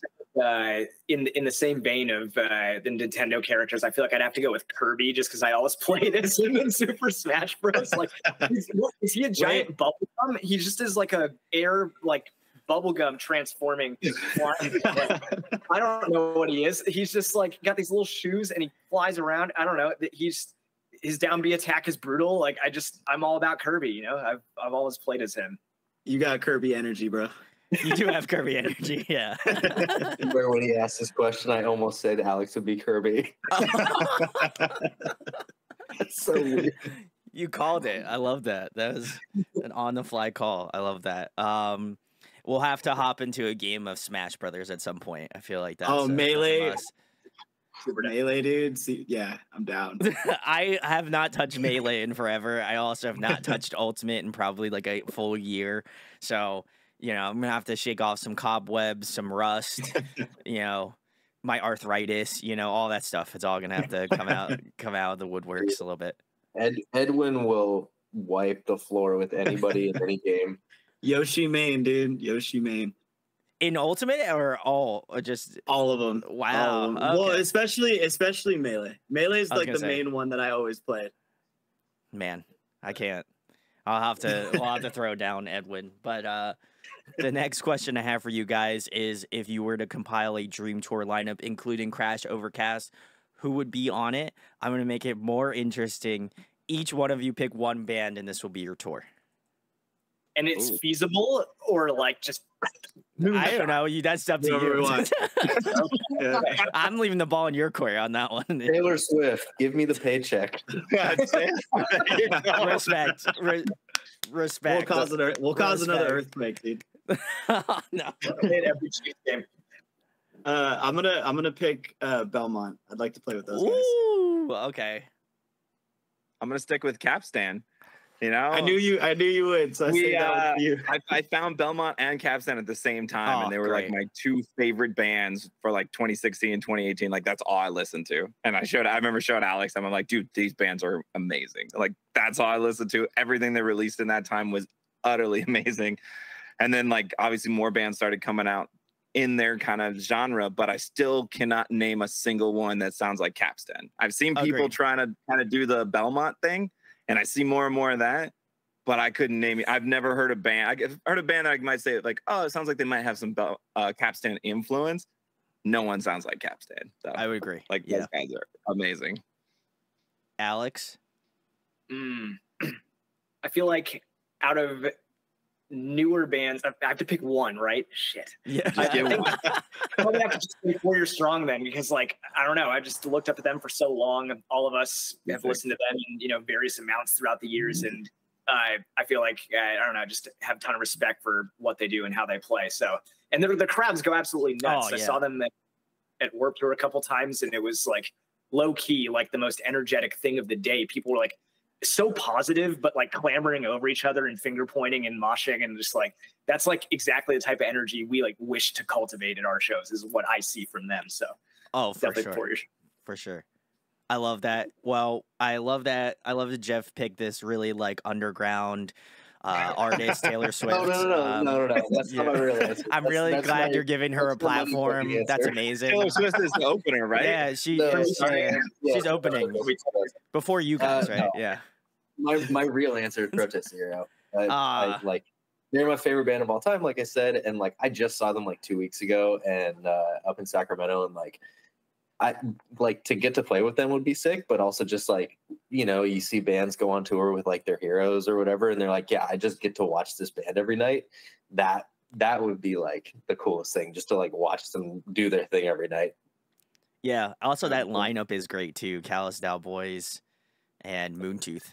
Dude, Moontooth, that band is so sick. Callous is sick too, but yeah, Moontooth, we were just saying they're like, this is unexpectedly great. Yeah. I found out about them like randomly, like going through. I think it was on Spotify or something like that, and I was like, this is wildly different, like from bands in the genre right now. I was like, I have to check out who this is, and I like pulled up my phone. I was like, Moontooth. I was like, I've never heard of this band. This is sick. So, shout out to Moontooth. Callous Cowboys were like, they kind of reminded me of like a slightly crazier version of like Dillinger. Yeah, yes, they are. Yeah, wait, crazier than Dillinger. I was gonna say, here's normal music, here's Dillinger, here's Callous. Just like, I really can't tell you what they are. They're nuts. Just kind of a lot of stuff, and then there's like a violin player. Like, but yeah, Moontooth was really, really dope too. Like, great singer. Their drummer was like phenomenal and like so laid back while he played it. They were sick to watch. I agree. Shout outs to that tour. So big salutes. But the next question I have for you guys is kind of a segue. You know, in terms of bands that you've seen live, who do you think puts on a great live performance? Let's see. There's too many to name. Fit for a King is fun to watch. Ooh, okay, yeah.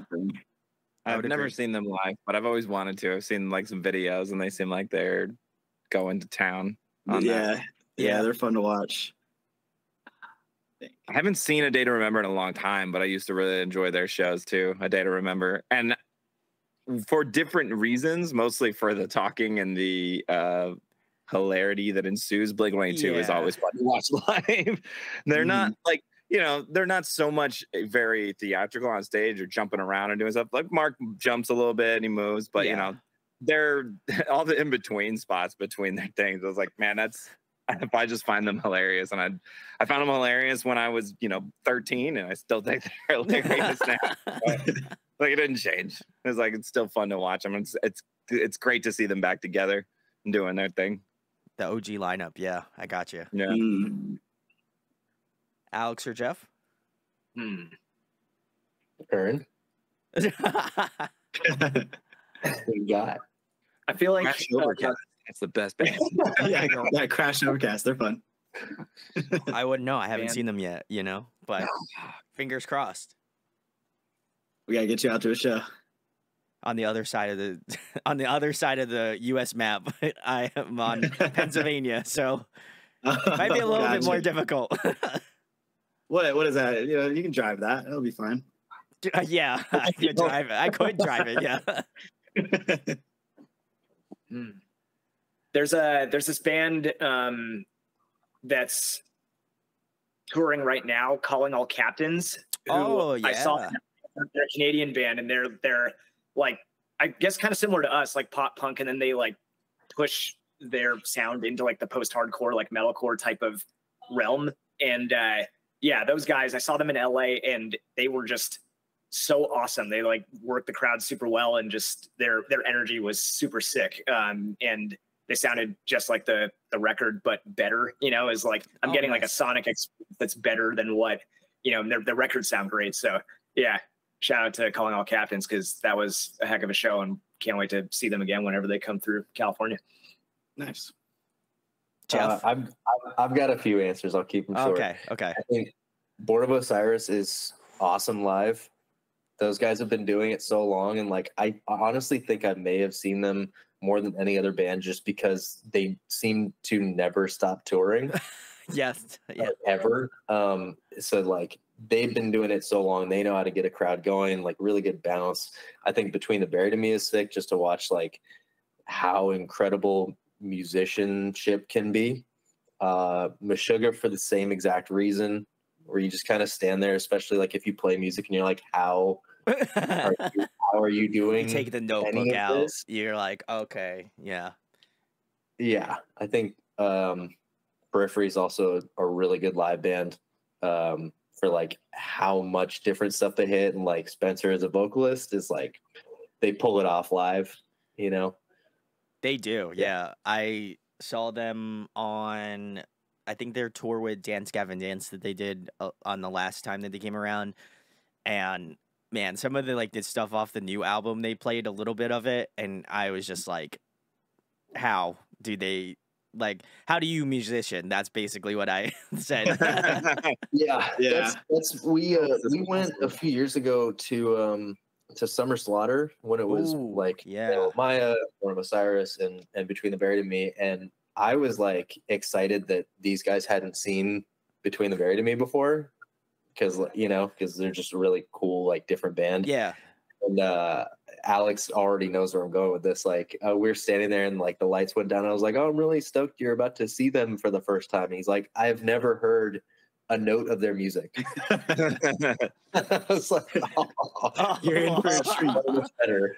We sat there and I was just like this the whole time, like just looking out on their parts. I was just like, this is nuts. The lead singer's up there with the keyboard and he's doing these crazy vocal things and just they're I don't know, just on time signatures and just like super cool stuff musically. And I was just like, man, I like got immediately more excited for him than I was. I was just like standing there like what? Yeah, you okay there? And then Alex is just like, oh god. Yeah. I was just like. That's amazing. In that same breath, Bill of Maya played that day, right? And they were incredible live. That was such a sick live show. That was awesome. I mean, yeah, that Dance Gavin Dance Periphery show you mentioned, I wanted to go to that, but I'd miss out on. Those are two bands that I really want to see live because I love those bands like a lot, especially Dance Gavin Dance. But Periphery is incredible for their own thing too. But I remember because I really loved Periphery's first album. You know, obviously, like a lot of their albums are amazing, but The Walk off the first album. I mean, most of the songs in general off the first album, but that one's just like, oh. But Dance Gavin Dance, same thing though. I've been really into a lot of their newer stuff lately. But their last record, Jackpot, is such a sick record. Yeah, no, I went back and like. When I knew Periphery was going to be on that tour, I was like, let me go back and listen to some of like the old stuff. And then more recently, I saw it like Nolly did like a playthrough of Icarus Lives, and that just took me back to like I'm like, fuck, man. I'm like, I remember listening to that song for the first time, and I was just like, it made me a kid again, like a young teen, and I was like, oh my god, this song is still rips. So shout outs to Nolly. One of my teachers showed me that album actually when I was in school. I was at music school in Florida. Is so sick. And one of my teachers was like, "Hey, so I know these guys. They're in this band. They just released this record called P1. They're called Periphery." And I was like, "That's a weird name, Periphery." But okay, never heard of him. He's like, "Yeah, I knew their old vocalist. Like I'm friends with him, and he's cool." And he showed me like his stuff. And he's like, "But check out this band." And he's like, "You're gonna love both of it." Because we were just talking music, because you know that's usually do at a music school, right? Just talk music. But he was like, "Here, check this out," and I went home and went, "Wow!" I was just like, I had not heard anything quite like that before. Dude, I saw them open for Protest in San Francisco in like 2013 or something, and I was like going for the headliner, and then this like the lights go down and this band walks out, and everybody just flipped out, and I was like, okay. That's my band for a support band. And I watched them, and as soon as I like finished them, I did the same thing. Like went home the next day. I think P2 had just come out, and I was like, man, I really wish I had known about this before the show. Right. P2 is still one of my favorite Periphery albums. I think that is like arguably a very untouchable record. There are very few albums that hit, but that one, that's it. Still rips. We saw them with Dance Gavin Dance, Alex and I, with like Don Broco and Maya at Swanfest. I think the day that P4 came out, P3 or P4, but yeah, they were on that like release day, hype. Dude, it was a good show. That's amazing. The next question I have for you guys is, if you were trapped on a desert island for the next month and there was one album you could bring with you to listen to, what album would it be? Ooh. That's a tough question, man. Like an all-time album or like a current album that you're enjoying? Whatever you're feeling, it's for the next month. So I've got mine. It would be What You Don't See by The Stories So Far, because I'd be pissed if it's branded, and I'd just be pointing at all the palm trees and coconuts, and I'd just be like all the turtles. Parker Cannon impression that I could, You Falcon kick the turtle, I got you. Dude, I'd be like swimming to Bad Luck, like trying to like swim to the next, shore that I could find. So yeah, it'd definitely be Nice. What You Don't See. I feel like that would get me out of that situation because I'd be so angry. I'd leave, you know. You channel all the hatred, you know. I got you. Mine would definitely be Lovelorn by Before I Turn. Awesome metal band, got a lot of really cool, like, I mean, they get crazy, they get quiet, you know, keyboard, piano kind of thing, little synth, and dude's got incredible screams and vocals. I think it's just like two guys actually like creating it. But yeah, that album is amazing. Specifically the song Masquerade. Like I could probably listen to just that song to be honest for the whole month, but the whole record is incredible. And their whole thing is like they tell like these stories through the record, so they're meant to be like different parts through the different records. And they're actually about to drop another record, I think, in January next year. But they've been releasing a couple songs this year.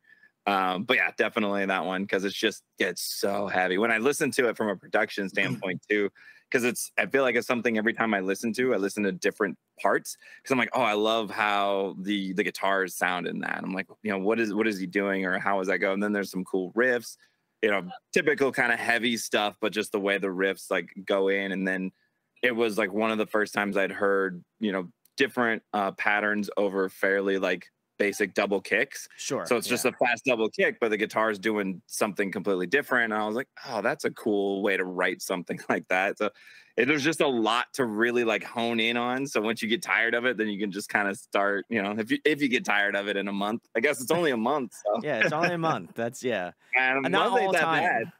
What they too bad. Yeah. But no, yeah, I would definitely be that one. That's been a big one that I throw every time I'm like, oh, what do I want to listen to today or something? Because I commute a lot. So I'm in the car a lot. Yeah, and I was like, that's always a good fallback is that one. I would say The Burning by Ice Nine Kills, but it's only got like 5 songs on or 6 songs. So that one's a little rougher. You could, that'd be a fast repeat. Yeah. That is also so close. Edwin, I'll pick you this time. All right. I like JD going first though. It gave me some time to like really think on my answer. I think I'm landing on Feel Something by Movements. Oh, yeah. I think I could be down to listen to that, like on the island, chilling for a month. I'm excited to listen to that in full from when we were Young Fest. That's all the way through. So crazy that they're doing that. Front to back, baby. Let's go. I love it. That's a great album. I would agree. It definitely makes me feel something. So it did its job. Did its job. That was great. Jeff, what about you? Oh, I'm gonna have to go with like more recent stuff I'm listening to. I'm really stuck on The Death We Seek by Currents. Oh, I think that record is like a front to back, like it's perfect. It's like a perfect heavy album all the way through.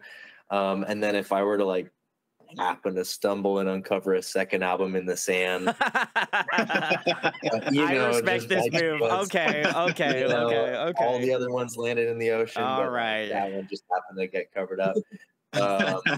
It'd be Super Bloom by Silent Planet. That that record just came out, and I think it's like their best work yet since like Iridescent, because that record rules. But like, there's some really, really good stuff on there. I showed Alex like last week when I was in LA, and like it's like kind of like Nine Inch Nails, but like and like it's that record rips. Especially that first song off the first actual song that you listen to. I forget, I'm blanking right now, but anytime that comes on, I'm just like Antimatter? Not Antimatter, off like the album. I'm gonna go look it up real fast. Let me see if I can find it. I'm pretty sure it's not Collider, but I know that's not too far off from there. Off-Worlder, yeah, that's what. Yeah, that song starts off like super like Nine Inch Nails, like very like EDM, like industrial, and then once that guitar comes in and like the like more like polyrhythmic drums come through, I'm like, oh man, this hits. It's so good. That record, and I am cheating because it just came out, but like there is a 4-song run in the middle of that record that is like an all-time already, and it's Dreamwalker, Antimatter, Signal, and Ananuki. Yeah, that was wild. It's 4 like ridiculously great heavy songs in a row. Like I'm like stuck on that album, but I'm stuck on that like The singles, third of that the album. singles. Yeah. They're just like right in a row. So good. I will suggest if you guys are into like really heavy music, I just did a video on Gnosis. It is Rio from Crystal Lake, or formerly of Crystal Lake. This is his new project, and he released 3 songs on an EP. It's a bunch of stuff. I just want to say that if you want a really dumb, technical, heavy record, that is the one to go to, because it is. Okay. I know I'm speaking to Jeff here because Jeff has all of the like Protest Hero, Periphery, all that stuff. So I know I'm speaking to the right crowd here, but that EP is like 9 minutes of like absolute chaos. So I will highly recommend anybody to give that a listen if you haven't. If not, you can just wrote it down. You can check my video out. Edwin and I geek out on like the Darkos and the Brand of Sacrifice. Yeah. Like I think that August Burns Red tour, did you guys see that? Has that come through your area yet or no? Who? August Burns Red? Yeah, so August Burns Red is doing Rescue and Restore for a 10-year, and it's Spite, Brand of Sacrifice, and Crystal Lake all in one. Yep. Jeff sent me that flyer already. Dude, he's on top of it. It's sick to see where Spite is right now, because I grew up teaching skateboarding camps in like high school because I grew up skating forever. And Darius Tarani, the vocalist for Spite, I met him when he was like 7. What? And he grew up in me and Alex's town, and he like came to our skate camp, and he like played drums, had super long hair, and all he wanted to do was talk music when he figured out that I played music. And yeah, then like I remember they started like She's an Animal and Amalgama, like these like, you know, him and his brother Alex, and now like Spite is Spite, and they're huge. And Darius now has long hair again, and he's full of tattoos and just like ripping it with the best of them. It's so awesome. He took a cue out of Alex's book. He's just like, I gotta keep growing my hair out long, you know. Grow the hair out. It was longer.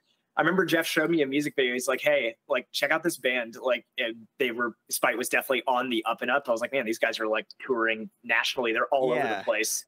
This is crazy. And he's like, that's Darius. And I was like, what? Like, that was like a kid at our skate park from forever ago, you know? And now it's. Yeah. And now he's like, their age groups like Phil Bozeman, basically. Like, shout outs to Spite.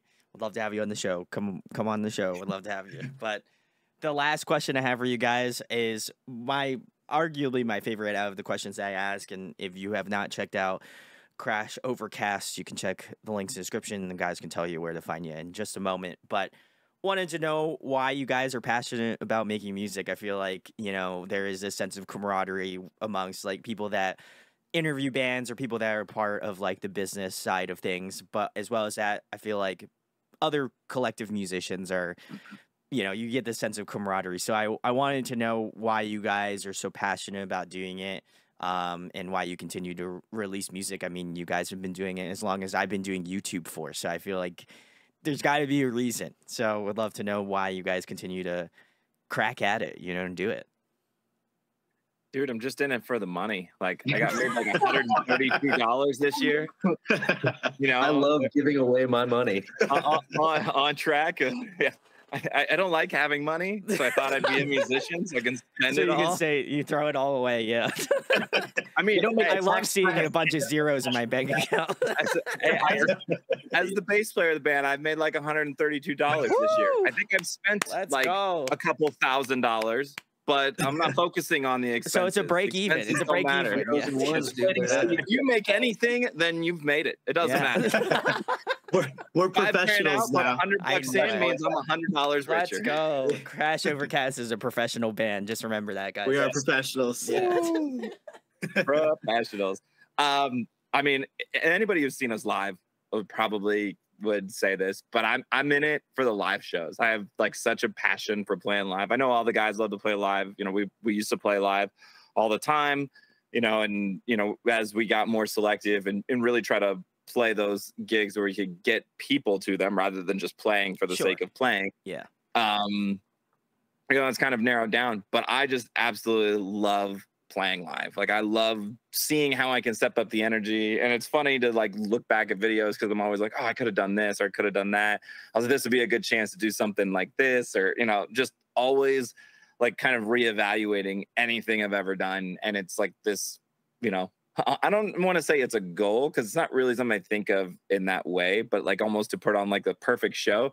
But it's really just like, you know, always opting to do more, you know, make it more exciting, you know, Sure. make the people have a lot of fun. Like we said, we kind of casually mentioned it, but we just played a show with the Red Jumpsuit Apparatus where we were one of the opening bands.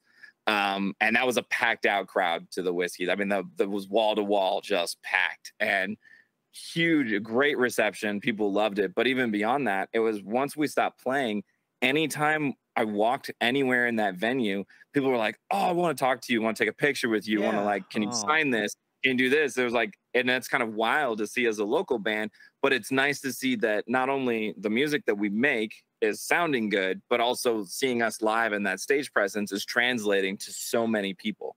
You know, because all these people were really excited to talk to us, see us, take pictures with us, and make comments. I'm like, you guys are incredible live. Like, I love the movement. I love the energy. Like, I love this.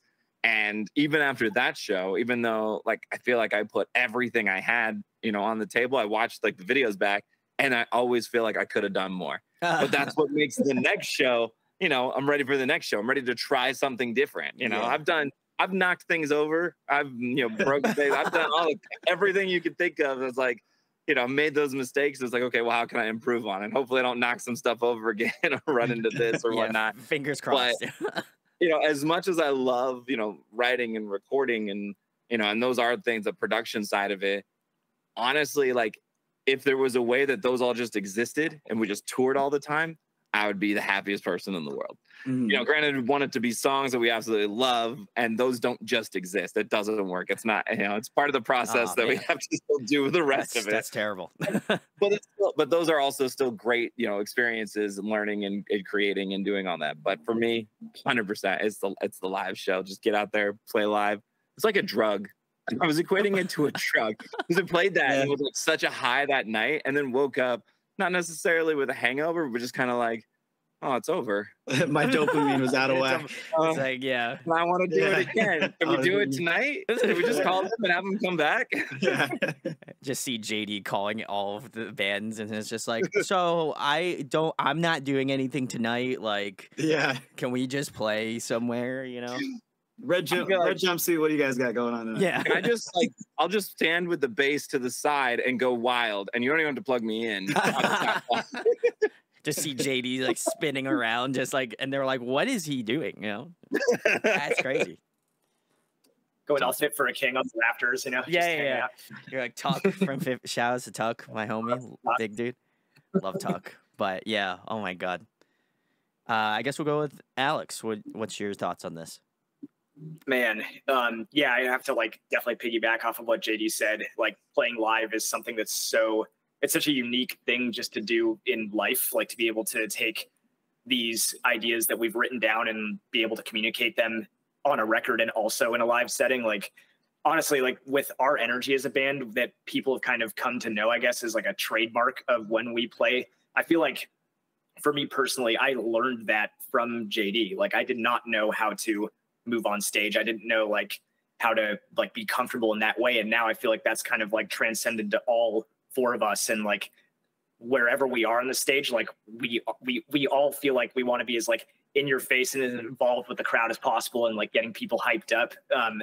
But for me personally, I guess like, I don't know, all four of us are, you know, we're all like, I don't know what you call it, like elder emos at this point, you know what I mean? Like all of us over 30 and whatnot. And so like, I feel like our love for like the scene as a whole is just so like it's lifelong at this point. And just to be able to be involved in the way that we are at this level is so much fun. And I don't know, I love this stuff so much, like from the poppiest side of the scene to the heaviest side of the scene. And that's like, I feel like our collective vision for Crash is to be able to have our records and our live show kind of sound like a day at the Warped Tour. Like if you're walking by different stages, oh shit, that's like a really poppy pop punk band, but like they sound really good. Like I want to hear what they sound like, or shit, that band is heavy as balls. Like I want to go, you know, absolutely go nuts. You know, we kind of want like our sonic experience to be like a encompassing all of that. And so we hope that like if you are a core like scene kid, you know, and you like all sides of the scene, whether or not it's like your favorite stuff as the popular stuff or the heavier stuff or anywhere in the middle, we hope that like if you grew up loving this stuff and you still love it now, that you'd appreciate like the whole kind of spectrum of the whole thing and like the through line of all of it. So for me to be able to write songs that where we don't ignore any of our influences collectively, which is what we're doing and what we're like expanding on now, like that is what gets me super psyched, just to be able to communicate our ideas in the full breadth of the scene. I love that. Edwin, I guess we'll go across my board here. Jeff will be last. So I've always loved playing music, and when it comes to like this project, like when we all get together and we write something and create something, it's that really awesome feeling of like this didn't exist like a month ago and now it does, and like that's like the coolest feeling.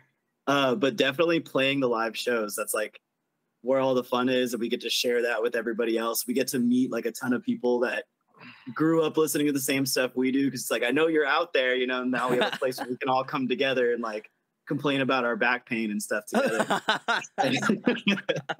Facts, actually. Yeah. Yeah. But yeah, like having that energy like from the crowd, and like kind of going off of what Alex was saying, like when I first joined this band, seeing JD's energy on stage, I was like, I gotta step it up, and like I wanted to like channel some of that and share, like, so he's on this side of the stage doing it, I could be over here doing it.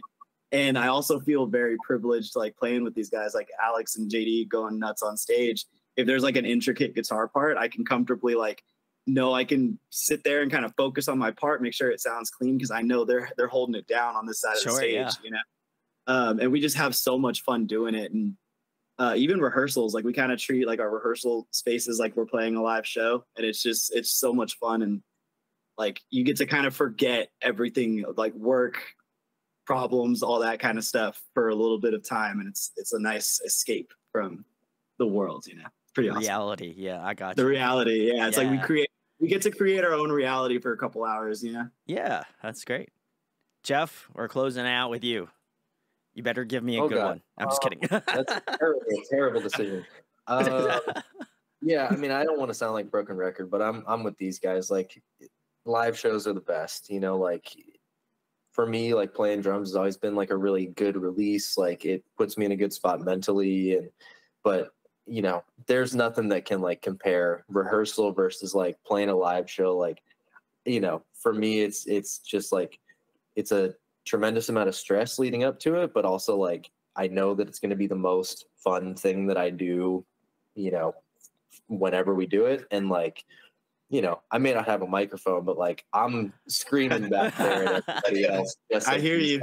Are, you know, and yeah, it's just it's the most fun. And like I've played in bands like we all have for a long time, and like to play in this band is, you know, like I met Mike Durant a long time ago, probably like 20 years now, and I remember he was talking to me about like drums. It was like at a wedding. He just happened to be like a friend of a friend, and he sat down and talked to me. He's like, hey man, like if you want to play music, just like try to be in a band with your best friends.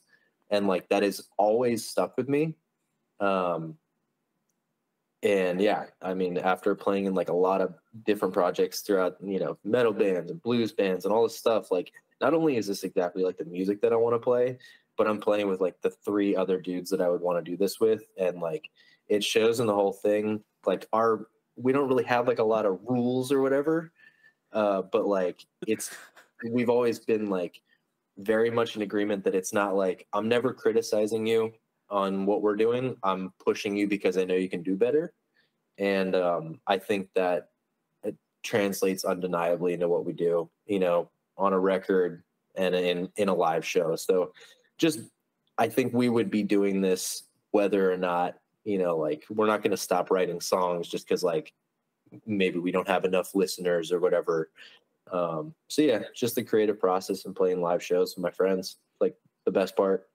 I mean, for the sheer fact that you guys have been cracking at it for 8 years, you know, like I got to give you a lot of kudos, because I mean, again, I've been doing this for almost 8 years. Like in February, it'll be 8 years, you know, like respect the fact that like very easily you could have just stepped back and been like, nah, we're we've been doing it for a long time. Like, it's time for us to move on, do different things. And like for that, I feel like if anything, like I kind of attribute that very similarly to doing YouTube. Like I will stop doing it when I don't love it anymore. Like I feel like I have done what I can do and that's it. And I'm content with where I'm at.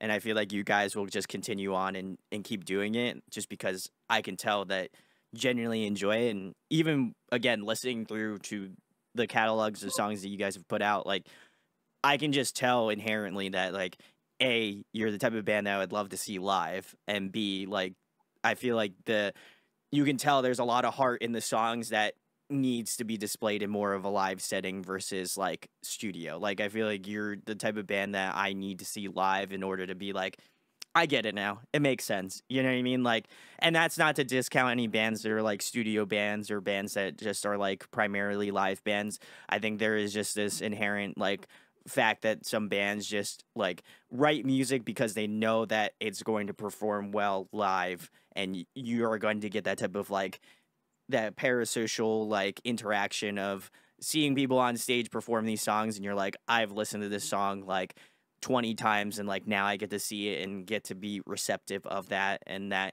exchange is like, again, something that I cannot argue for other genres of music, because I just think that they do it I think that like, again, alternative music does it in such a way that is just more connective. Like there's just something about it where like the interplay between bands and fans of the music is just such an incredible thing. So hoping, fingers crossed, one day I will see Crash Overcast on the East Coast. I'm just saying, Capstan, where you at? I didn't forget about you. See, that's the thing. That we went this entire podcast and I didn't forget about it. So Capstan, you know where to find me. And now you will know where to find Crash Overcast in just a second. So I'm just saying, your people, your people call my people, we got it. So anyway, Crash Overcast, tell them where they can find you at, what you have coming up in the next couple months, and, if you want to spill the beans on anything else. Well, we got more songs coming out soon. Like you had mentioned, we just released 3 new songs this year, and those are available to stream right now on Spotify, Apple Music, Amazon, wherever you stream music. We have 2 more that are coming out in the near foreseeable, how do you say that word? Foreseeable future. Foreseeable is not the lyrics because I cannot speak that word correctly. He's never going to throw that into guys. Foreseeable is not going to be on the lyrics set. Yeah, that's not a title. Definitely not. We're going to keep adding to this collection most likely. And by that, we mean that we are starting writing new songs. We already have some ideas that are in fledgling stages right now and that we're developing. So more new songs coming out soon. You can follow us on pretty much everything, social channels at Crash Overcast on Instagram, TikTok. If you like our funny videos that we post there, we have like our TikTok alter ego over there, where we just like, just try and make the funniest, weirdest stuff that we possibly can. YouTube is also Crash Overcast.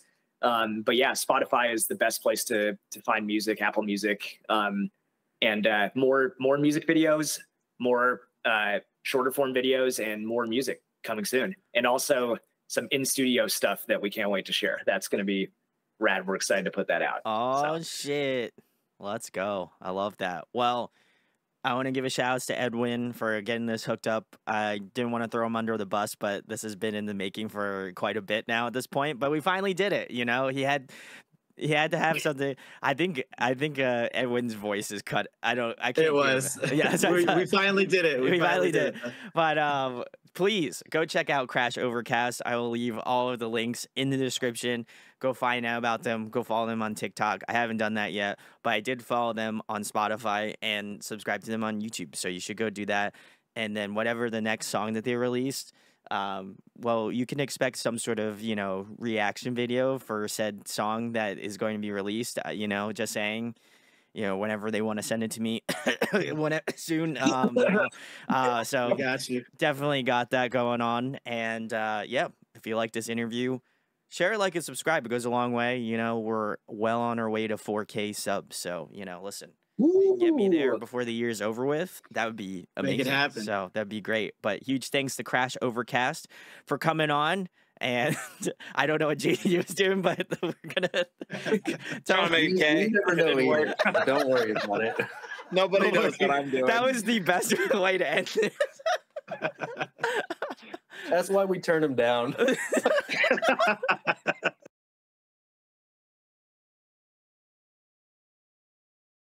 I will say your band name is Crash Overcast, if I've got that correct, unless you pronunciate it very weird, which is a high possibility. Everybody else seems to, though. Yeah, it happens a lot. What was the worst pronunciation you've got? Oh man, Cats overcoats. No, Sure. really? Yeah. what was that battle of bands in Wake Forest? Battle of the bands, but Alex fucking leaned into it, dude. He was like, "Hey, so I guess we're cats overcoats. Like we're gonna play some music. Let's go." We've had like financial ones, like Crash Overcast, stuff like that. The stonks are high for you guys. Yeah. Yeah, dude. Nothing's going down. We're only going up here, The cost of Crash Overcast is super high right now, Moon, honestly. All right, I'll count it in.